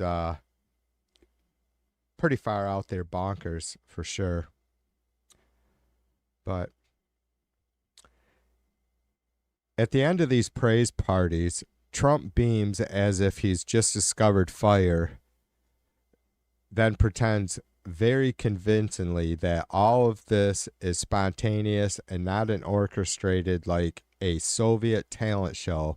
Meanwhile, the rest of the cabinet sits stiffly, each calculating how many more objectives they'll need to invent to survive the next meeting.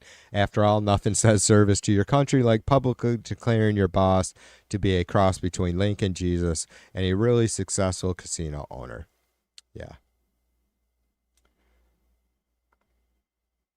Yeah, that's kind of how those go. I mean, it doesn't just like wash over me in any instant. Like I'm always well aware of just I don't know how to like bring attention to it or even how to describe it. And I know you folks have seen it. Like, how do you seriously show just how disgusting and fake this praise of Trump? I mean, it's just over the fucking top, right? I mean, over the top. So yeah, that cabinet member meeting was a 3-hour exercise in authoritarian pageantry.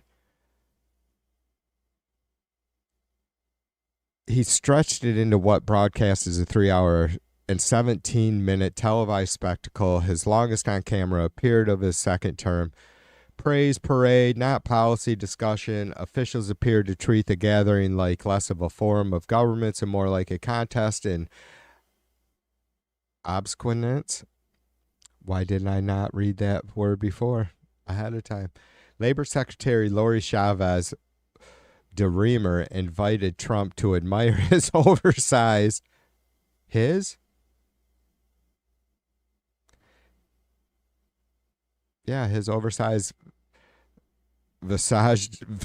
displayed on a 3-story banner at her department because that's policy when you can have propaganda.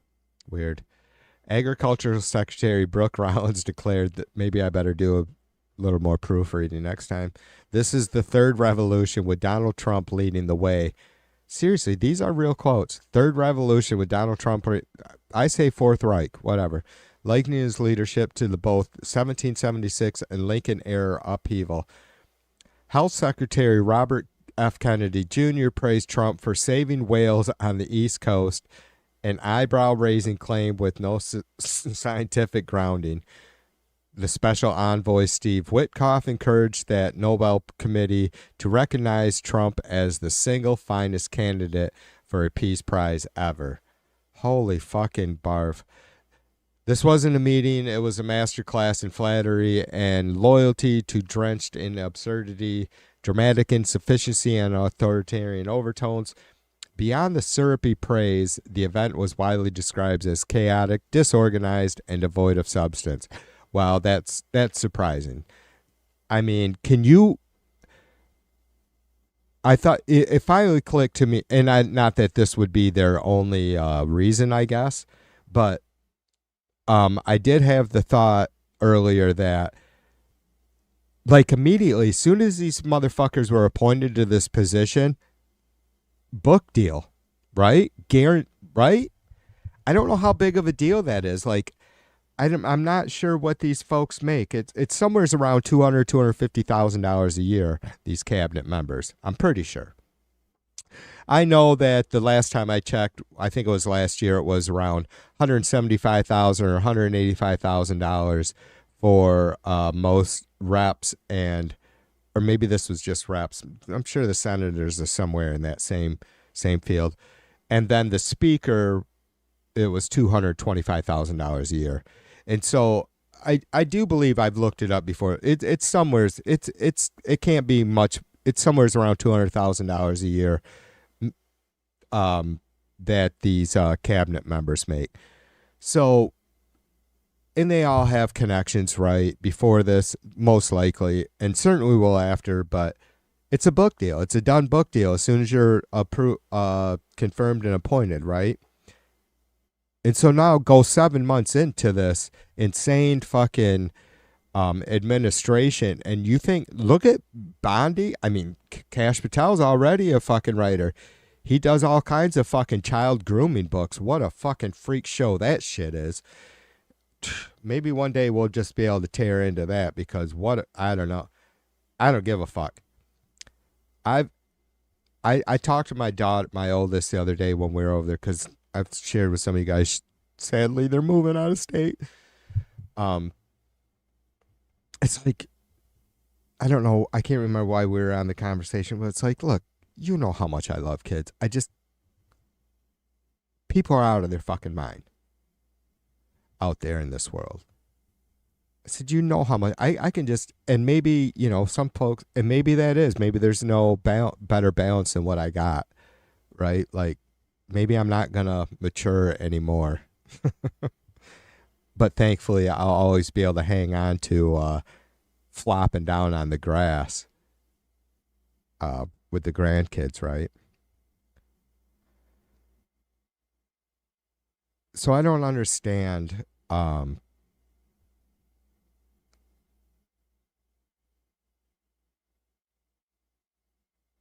just how these people are able to, like Bondi and Kash Patel, and like, what is it?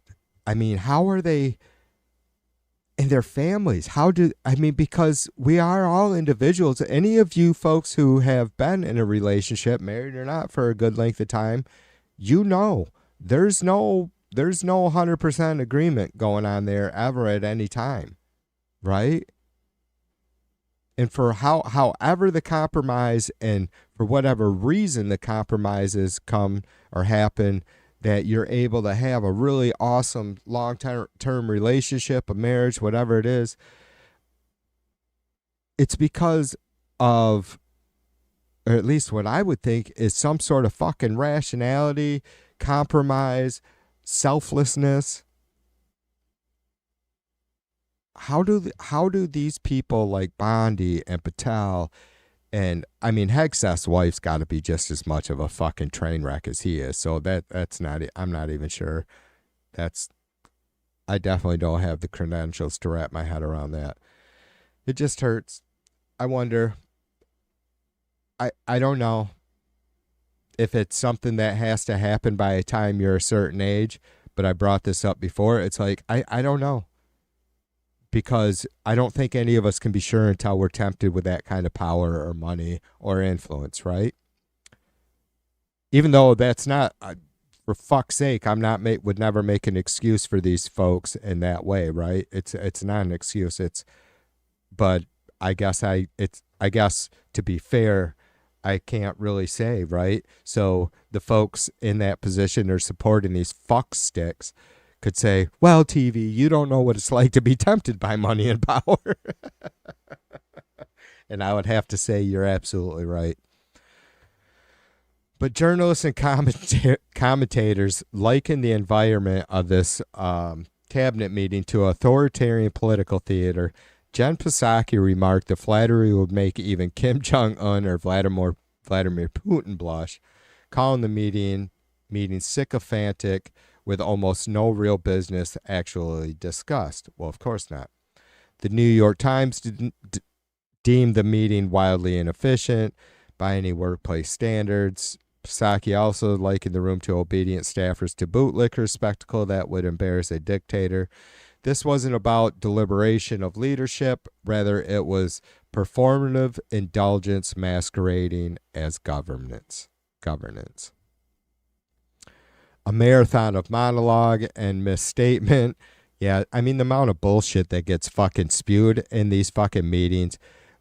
Like fucking our Vice President Vance in the one of the Oval Office meetings earlier in last week, or I think it was, just spewing complete fucking bullshit statistics about crime and murder rates in DC. It's like, what the fuck?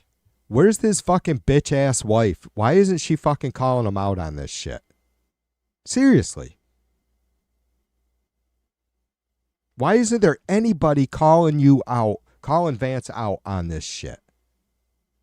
It was a complete fucking fabricated lie. Just complete fucking, whether the numbers are random or they actually calculated what they thought they could fucking lie about. It was just way off. So I can't imagine they spent much time researching the collateral whatever.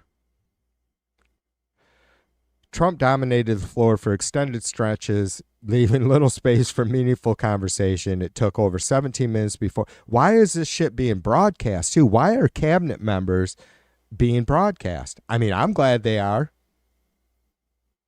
But it took over 17 minutes before a single person, Treasury Secretary Scott Bessent, was even allowed to say yes, sir, before Trump resumed speaking. The meeting turned into a rambling monologue filled with awkward moments. Yeah, I mean, I've watched this shit. He just goes from, you can ask him about what his thoughts are on how the IDF and Bibi are committing what is just an overwhelmingly clear genocide in Gaza. And within 30 seconds, he'll be talking about Epstein and Biden and Haitians eating dogs.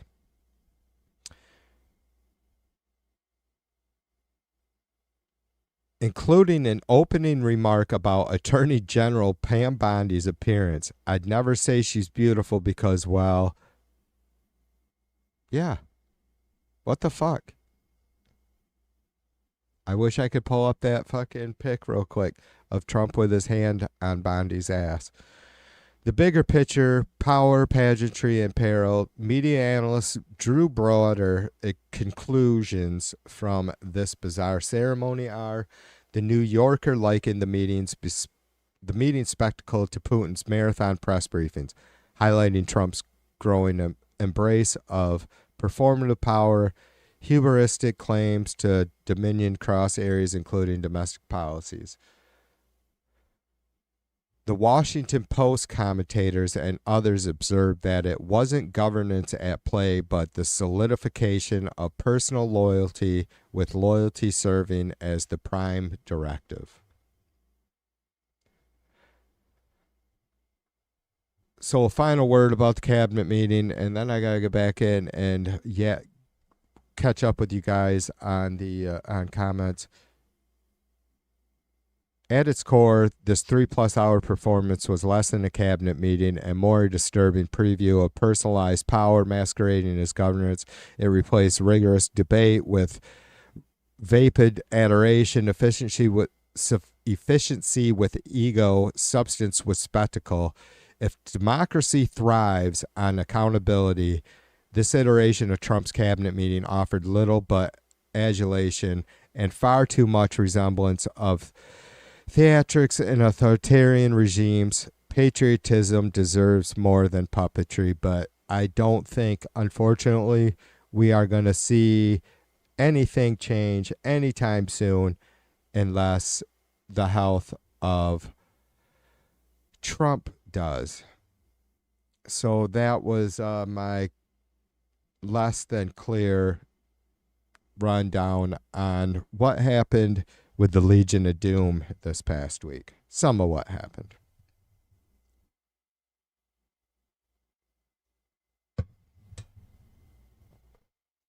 Now let's see if I can catch up with you guys.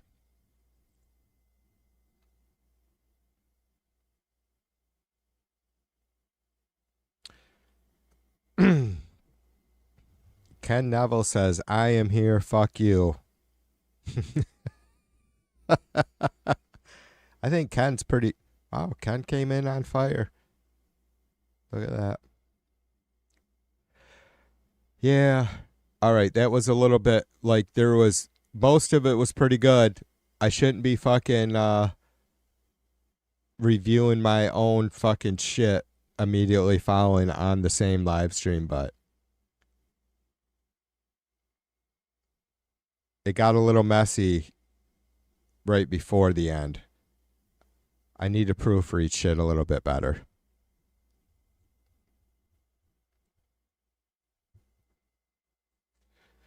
Ken, what's the matter, sweetie? Ken, I'm just going to time you out for like 30 seconds.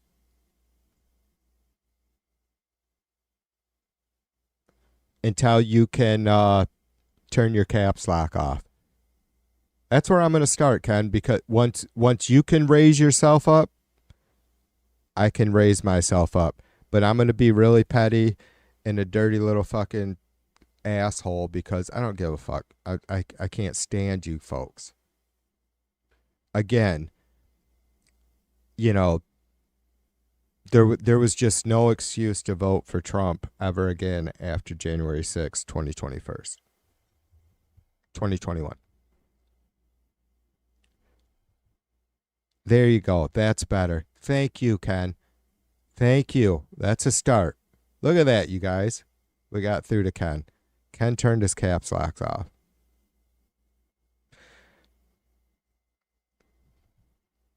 Doesn't bother you at all that that was the request I made of you, Ken?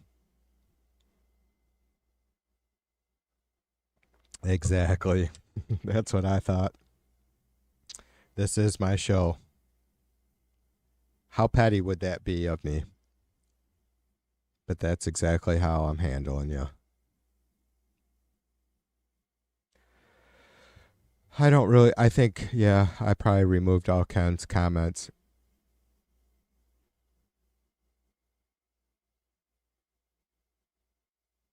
Sin, welcome to the stream. Sin says Gabbard's clearance was canceled. I don't think so. I don't know if some other chatter said that. I didn't say that. If I did, I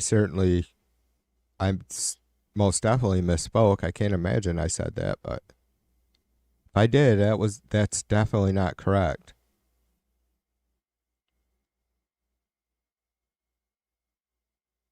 You don't respect me. You came in here fucking caps lock on, dropping the F-bomb, which I'm all good with that. I don't have any filters here. I want people to be able to say fuck whenever they want. But why are you calling all the leftists trash? What leftists were you calling trash?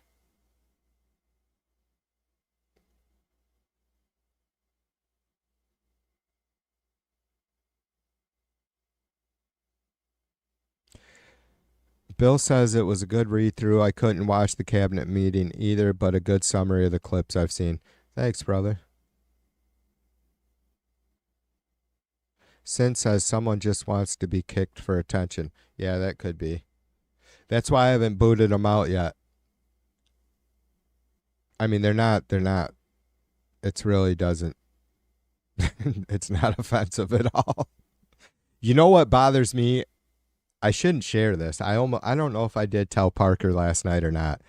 The passive aggressive shit is what will fucking make TV's blood boil. And that's really, I don't know if it's any, I mean, I could work on that about myself, but I don't know if I give a fuck enough to. Like, I mean, if people are just being fucking assholes, it's no excuse for me to just be really fucking ignorant too, but I guess I don't have any qualms about it. Yeah. Jay, I had somebody tell me that the other day that communists were same as socialists, or communism was the next step after socialism. I don't know. It was all weird. It's like, really? Yeah, exactly, Bill. That's what I keep trying to say. Like, really, we're not all that fucking we're not, I don't want to say we're not liberal. Like, I call myself a lib all the fucking time, and it's a little bit in jest, right? I refer to us as a whole very loosely though as libs because that's the label we've been given. But I just, going along with that, because there is not just a kernel of truth in that. For me, anyways, I feel like there's a lot of truth in that. Let's just get back to some fucking common sense and think about the root word of liberal, right? So why, yeah. But to Bill's point, where there's no there's no extreme left, there's no leftists here. Like, if you were talking about left, it's pretty hard for anybody to argue against this. Like, my guess is here that most of us here are middle class income, right? You really can't be anything but some sort of, moderate, just how do I say a liberal, conservative, liberal? Maybe that's it, a conservative liberal, like fiscally conservative liberal, because we have to be in our own homes. We do. So to suggest that like liberals as a whole are just, are completely irresponsible financially, or just think that we should always be holding everybody with more money than us more accountable and responsible for us, it's just not true.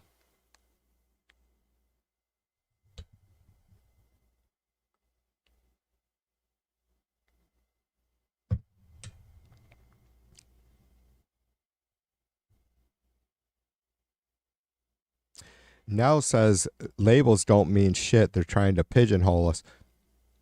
Right, Nels, and I get that, brother. And that's I do my best to always bring that up, even though I am absolutely 100% guilty of using labels and boxes. I try not to do it in some sort of unfair, derogatory way, or just like, just this kind of broad gathering up of anybody that I don't like or agree with and putting them in a box, right? Because that doesn't work. Obviously, we do have to have, we use labels to describe ourselves. We put ourselves in our own box, though I think probably most of the time, most of us don't, are trying not to put ourselves in a really small box. Now, I do believe folks like, Aryan Nation motherfuckers, and you could even if there's, non-white extreme groups like that, they for sure are proud to have a small box.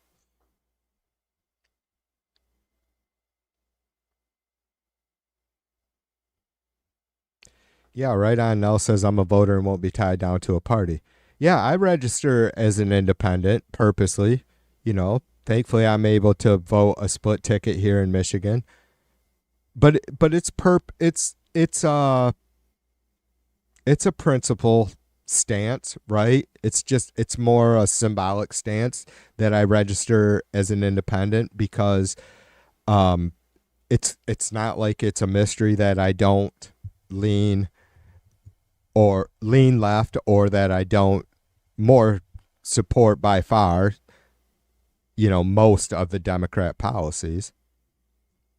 That's what it comes down to. The two is that most of us as voters, no matter I can't imagine that any of us support 100% of the policies of the candidate that we do fully support, right? Like, it's just nobody's perfect, including us, so we get that.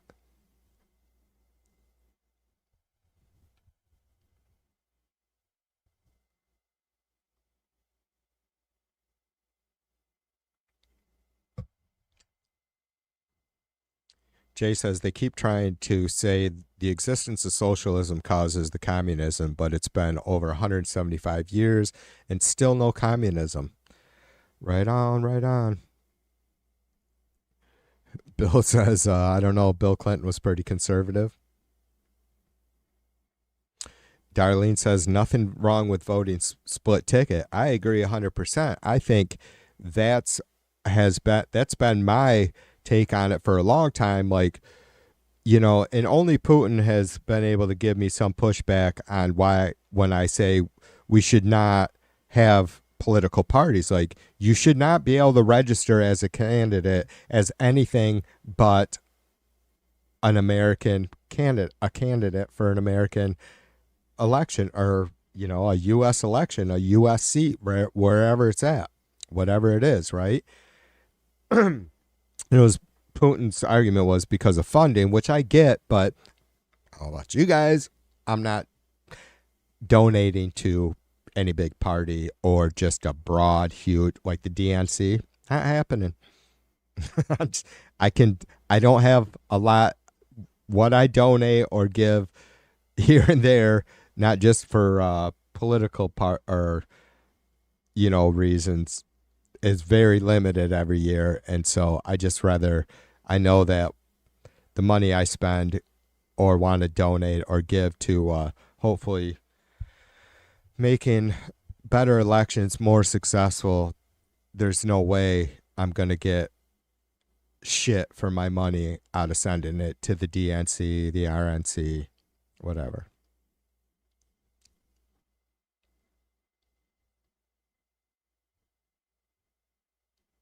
So for sure, we should be able to vote a split ticket because, we've seen folks like Menendez there in New York or whatever, and there's just all kinds of corrupt politicians. I'm trying to think of corrupt Democrat politicians, right?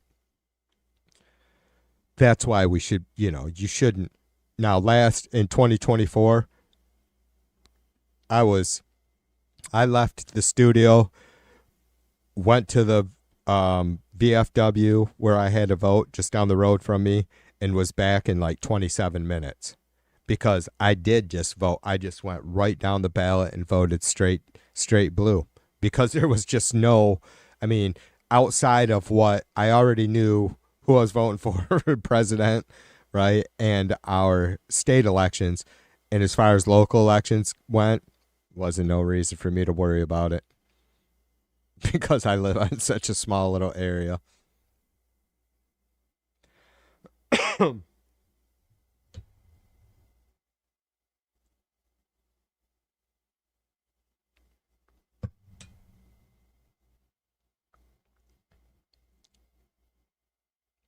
Yeah, exactly. That's a good point, Jay. Jay said, you know what, Jay?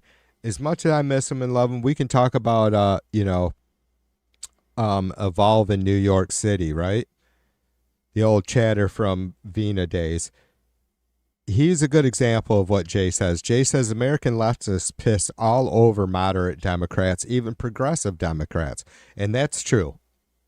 And I am not saying, you guys know that I'm not going to be someone that sits here and says, oh, we can't have infighting for the sake of not having infighting because the optics are bad. Fuck that shit. You know what?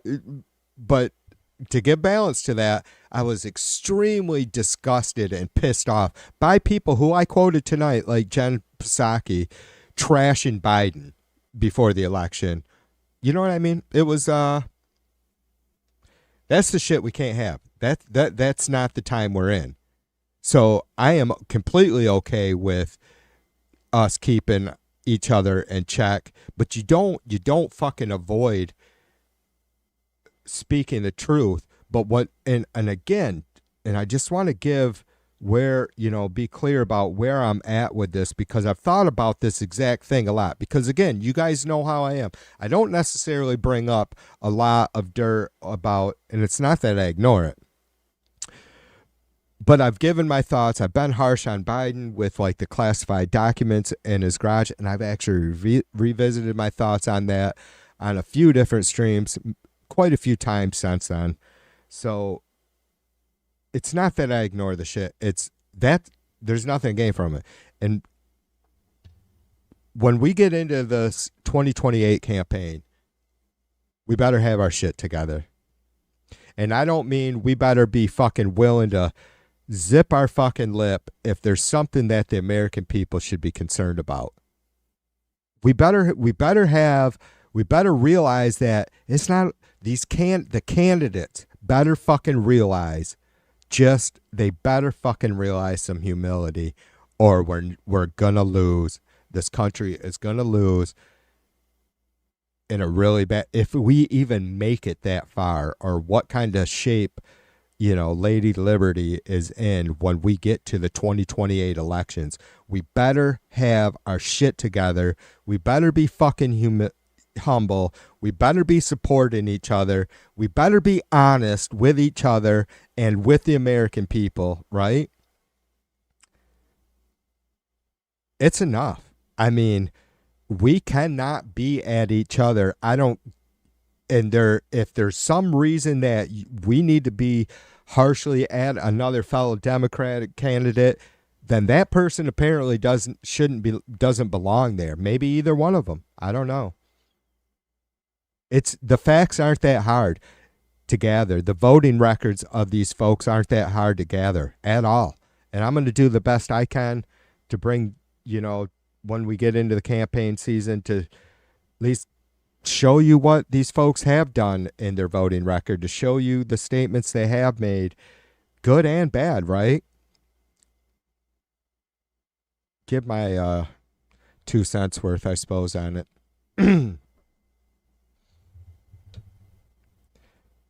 Yeah, Jay, probably because you were, Jay, back then you and I didn't chat a lot, but yeah, I can see why he didn't care for you, because you were fucking grounded.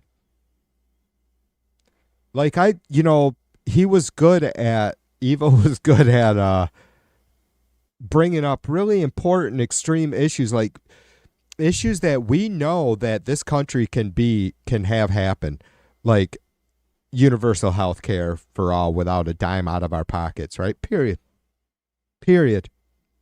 Right?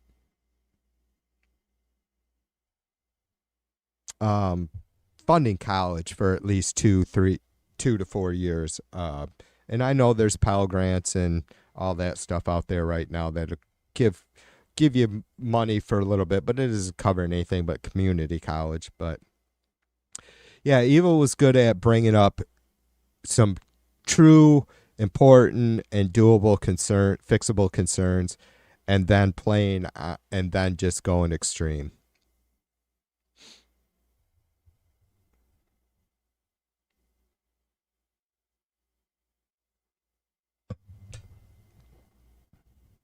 Yeah, Jay says they want a phoenix to burn it all because they think communism will rise from the ashes, but they ignore the nationalists standing there roasting marshmallows. Yeah. Yeah, I don't, I've said many times, and I've been as clear and vocal as I can with what limited grammar I have about there's truly some really fucked up shit about capitalism. I guess at the end of the day, capitalism is by far the best system that we have or been able to come up with. But it only works well, and it's not working well right now, but it only does work well and would if all players are honest. And so that's you have to somehow regulate that, because there's no honor system with human beings. I mean, not in a society where they're able to so easily take advantage of others. And sadly, it's the folks who have so little to lose, right, that are being taken advantage of. Like they don't have much left that's keeping them at, hey, every day is a decent day. I'm alive. I have my family, and I'm able to eat and stay warm when it's cold and dry when it's wet. There's not much between that and them not having that mindset, that attitude, or even any fucking reason for them to have that, right? So then folks will come along and take advantage of that in the capitalist system. Bill says the people marching in the streets today are being exposed to much socialist on their soapbox type ideology. Traditionally, there's a socialist revolt in U.S. during these types of economies, right? Jay says a mixed economy is the best. Both capitalism and socialism need checks and balances. Correct. Yeah. Well, we are though, Jay, right? And I know you know that. We are. I mean, the Republicans and Trumpers and the fucking far right nuts. Not that they're all the same, but certainly they overlap.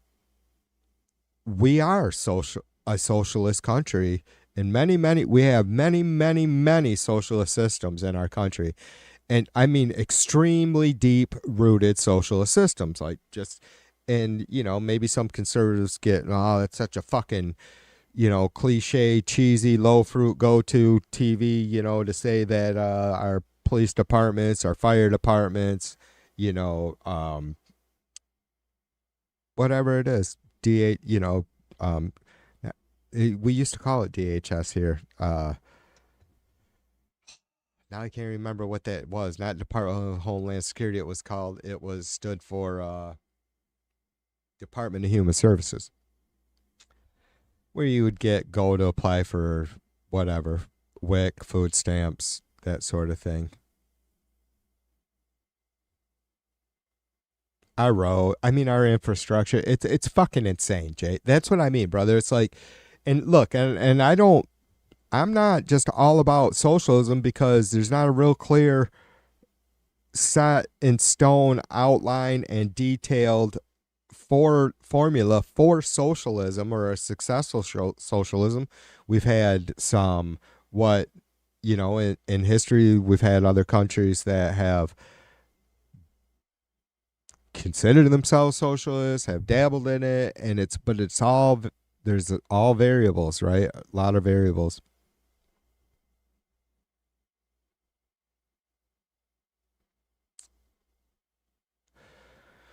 Trouble is how is now a POTUS can just rescind funding voted on already, so there is no representation really. Yeah, Bill, I got to get caught up yet. I'm going to have to get caught up later tonight or this week on what is going on, but it's a few times this weekend that I've seen it brought up about how already congressional approved spending is being dealt with by the administration.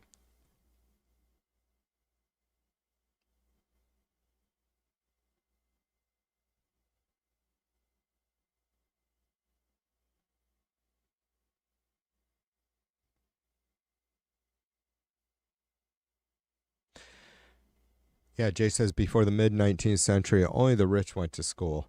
How about those cocksuckers fucking bitching about security funding being denied by Governor Walz for that private Catholic school? What a fucking joke. That's the sick shit that Trumpers will put the rest of us in a position to have to explain to them in a really tragic situation why it isn't okay for us to go funding private schools when you don't want your fucking kid in a public school, but you want the fucking money for your child and then some in some private school that my kid can't go to because I don't have the extra fucking money to pay for my child to go, or I don't want my kid to go to that school, or I don't think my tax dollars should pay to go to support extra security for some fucking quack religious fucking school. What a joke that is. God damn it. Why did I get off on that all of a sudden? Ow! All right. Hang tight. I got to go make another cocktail. I'm going to be ready to yap for a little bit, quite a bit longer. I knew I was going to make this a long stream, so. Oh, yeah. Plus, I think Mrs. V is home, so I'm going to go hug her around the neck. I know she'll be absolutely thrilled to see me. Hang tight, you guys. I'll be right back.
I'm back. Back in the saddle again. We have 428 days, you guys. 2 hours, 2 minutes, and 52 seconds until the midterm elections. There are... God, what does it say? There's a 3... Republicans have a 3-seat advantage in the Senate, 4 or 5-seat advantage in the House. Well, 3-seat in the Senate plus JD. That just made me think about I don't know if Sin still got her ears on. Me and her started a conversation for a second, but I couldn't have anything to do with it about Pence having the opportunity to having the power to send the vote back to the states to be reviewed. Anyway, so there's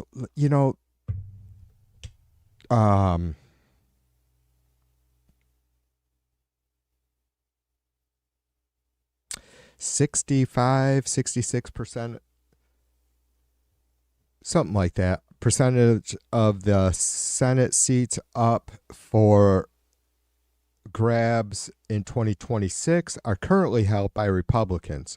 And folks can say, well, TV, you can look at that a couple different ways. They're held by Republicans for a reason. Sure, but guess what? If those seats are held by Democrats, we have to hold on to them. But if they're not, we don't have to fear losing them. And now we have just everything to gain, right? So that's really huge. I think that's huge. And I don't know how often that happens, if it's just because of obviously the elections every 2 years that you get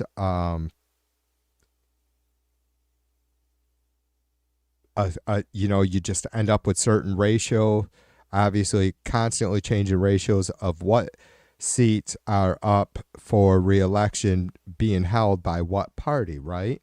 That ratio has to always be changing, of course. But to me, and I haven't paid attention long enough now, for years, I mean, to say that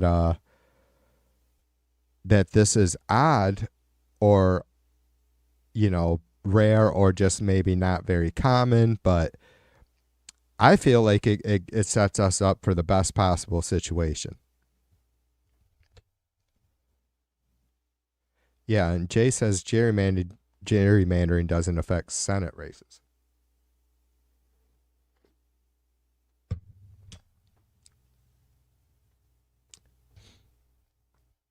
Right, that's probably a good thing, I suppose. But I just think, and I understand that even though we need like 4 seats in the Senate, which would be a huge fucking win, right? I mean, to have that kind of change over, that probably doesn't happen a lot, especially not in the atmosphere that we're in right now. But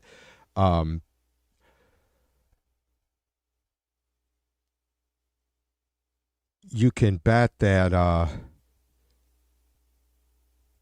change your name there, buddy. I'll give you 10 seconds to change your name, and then you can talk to us some more. So I think that gives us a really big chance to make a, I mean, for fuck's sake, you got 36 seats, I'm sorry, up for grabs in the Senate in 2026, and 2/3 of them are held by 60-some percent, 66%, 65% are held by Republicans. So that's quick, somebody do math for me, for fuck's sake. I don't know, 20 plus seats that are held by 20 plus seats that we have a chance of flipping.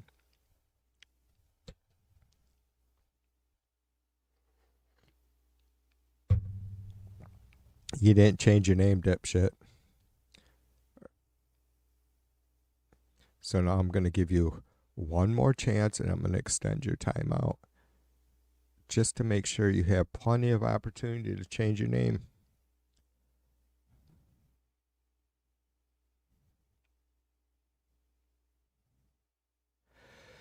Bill says half our Senate seats are presumably quite safe. Right, I agree, but we only need to flip a couple. Exactly.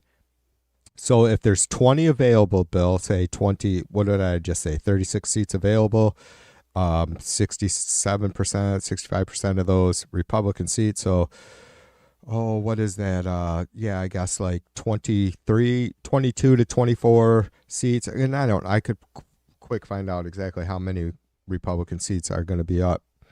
But somewhere 22, 24 seats. Yeah, we only need like 4 of them, brother. Not only, I understand that's a big number, but still.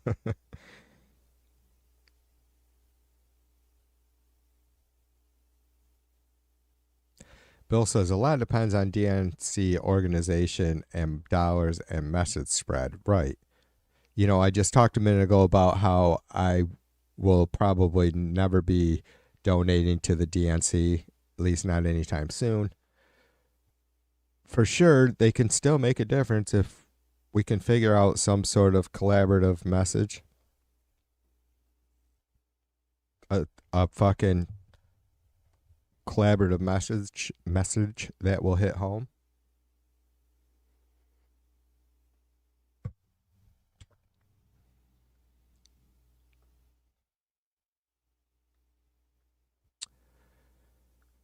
Jay says Ernst just said she wasn't running again after her "we're all gonna die" healthcare policy.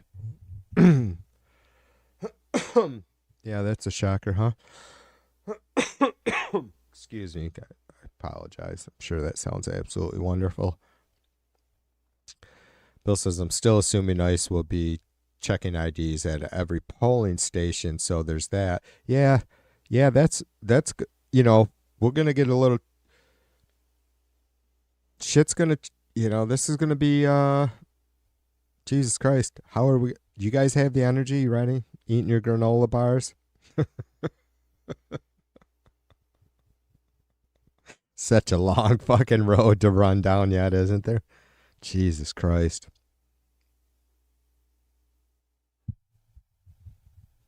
Yeah, exactly. Man.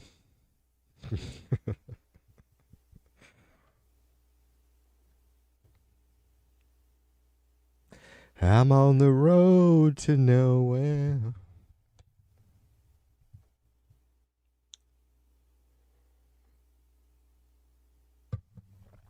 Jesus Christ, you guys.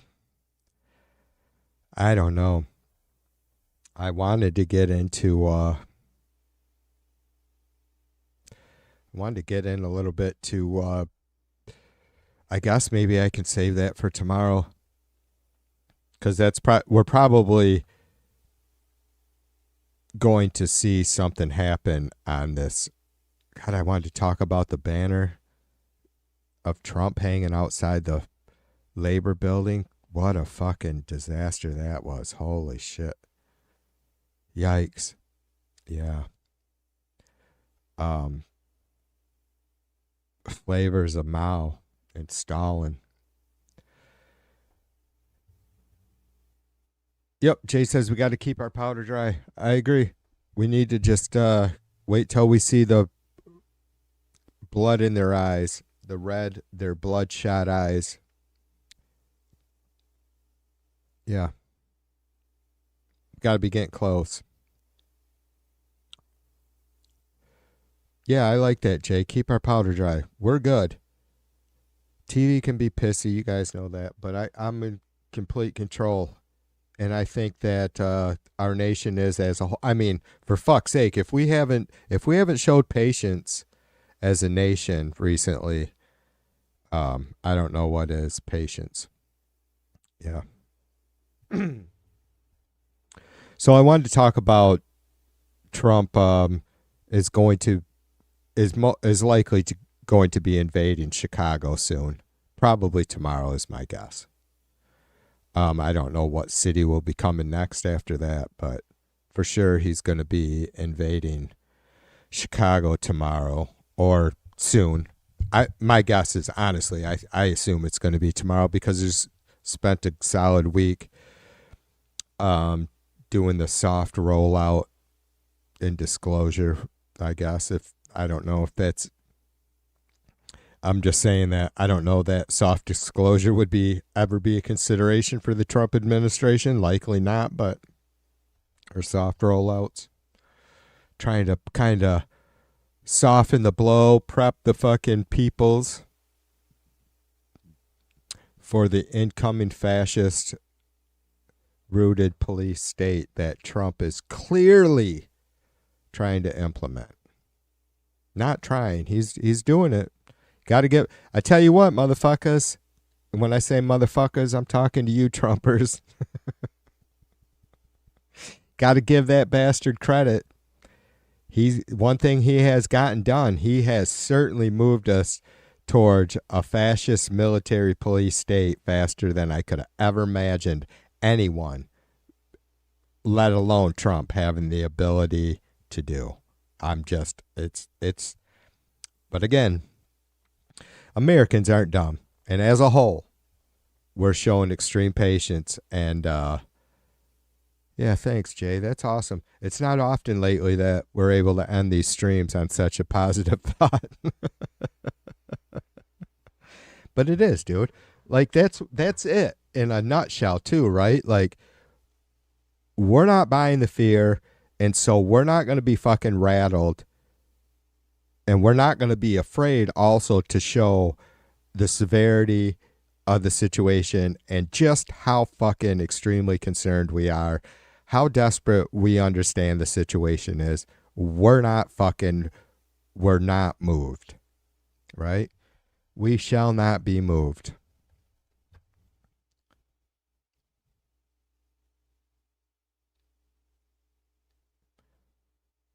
Yeah. Man, what was that, Jay? I just seen that. I just seen some sort of fucking montage of Trump running his mouth about being a dictator. Obviously, I won't be a dictator except for on day one. Then he said there was another one that he mentioned something about being a dictator. And then the one Jay just quoted, people are saying they want a dictator. I mean, you don't fucking joke about shit like that in a place like America because there's nothing fucking funny about it. Nothing. I mean, I got a pretty dark sense of humor when it comes to some stuff. There's no humor in that, right? There's just, what's funny about a fucking, us, America, for an example, being approaching our 250th birthday, and it may be our 250 years may be christened by a complete collapse of what those 250 years were or are. So yeah, I agree there too, Jay. And I brought that up, brother, and I try not to, sometimes I speak for you folks just because it seems like common sense that, I know most y'all's hearts and minds fairly well enough when I do speak for you or get brave enough to do so. I think I'm okay, but I brought it up a few times, brother. I feel like even me, man, not that I have some sort of special superpower against it. It's, we're well aware of what's happening, but even those of us who never forget, are always reminding ourselves and each other of the craziness that's gone on over the last 9 years. Even we ourselves have become desensitized, at least in the view that we're dealing with this constantly. Certainly, if you took what is happening right now with Trump sending fucking federal agents into our goddamn streets unrequested, take that and that move and put it 7 years ago, we would have been losing our fucking minds. So we've become desensitized, We're not ignorant to what's happening, but it doesn't hit the same, and that sucks. And that's part of their strategy, without a doubt. Jay says I talk too much. You don't, brother. Listen to me. If there's 5 seconds of fucking dead air time, I start getting all fucking anxious and shit. But then if I go 15 minutes without taking a breath, I'm like, Jesus Christ. All right, TV, you got to shut up here. Read a comment.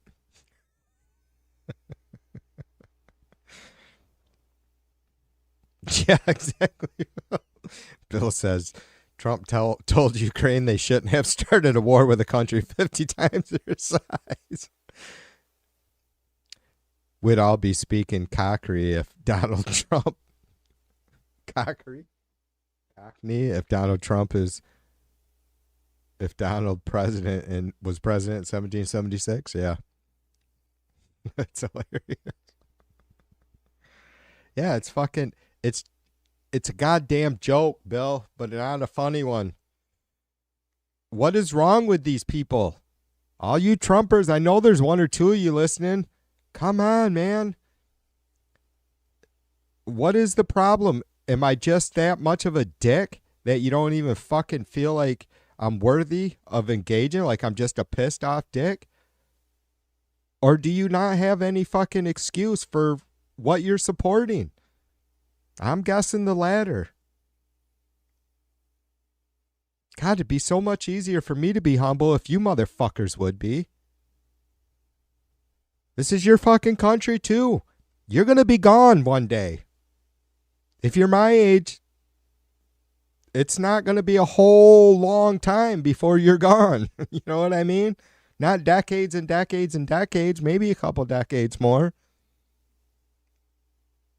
You're going to have people that you fucking brought into this world that are going to go on to bring more people into this world. What are you fucking leaving for them?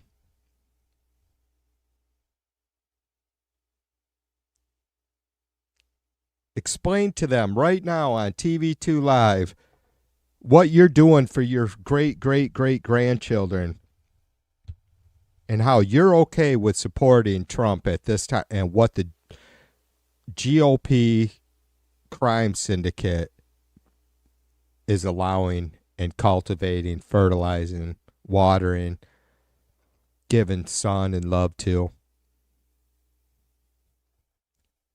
Explain to me why you're okay with leaving that kind of legacy for your great-great-grandkids. Are they going to benefit from what you're fucking supporting? Are the people in your family in 40 years going to benefit from the bullshit you're fucking supporting? I think that's a fair question. I think that's a good question. And that's how I tackle the shit, is what I'm doing today because I'm a selfish fucking bastard, or is it because I want to give every opportunity to the future generations to decide how things go? Like, I don't want to tell them what I think. I don't want to impress upon them what I think is the best fucking future for them. I just want to leave the opportunity for them to decide, as I'm sure most of you do. That's not Trumpism. That's not MAGA. It's a fucking faux motto. MAGA does not mean make America great again. That's just what the fucking acronym is. It has zero substance. It's a false narrative. It's a Trojan horse.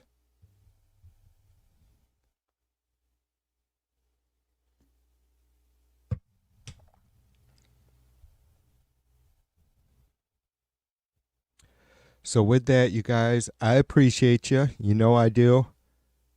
This was another fun one.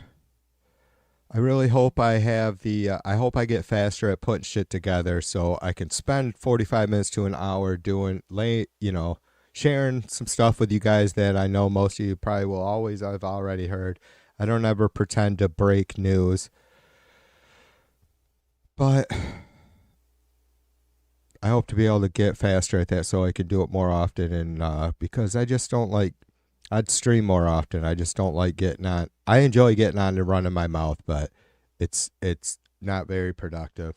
So, and I want to at least have something to fucking offer, you know, besides ruining my great-great-grandchildren's future by not fighting hard enough against the clear fascist Trump administration that we see. So you guys be good. I'm probably not going to be, but I really do appreciate you. Darlene and Jay and Sin and Bill was in the house, and I know Laura was here, and James, and all kinds of folks tonight. That was awesome.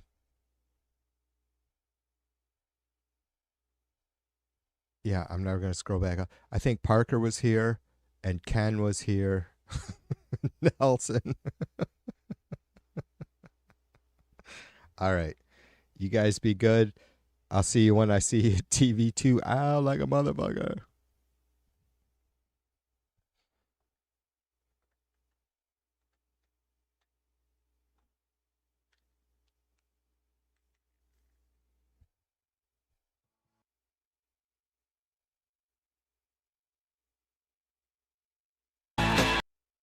Well, I got mindless, contentment. Well, I got mindless, contentment. Well, I got mindless, contentment. I don't wanna watch TV. I don't even wanna be with me. I don't wanna do anything. I don't wanna do anything, anything. Well, I got mindless, contentment. Yes, I got mindless, contentment. Well, I got mindless, contentment. Well, I got mindless, contentment. I know, now. I know, I know.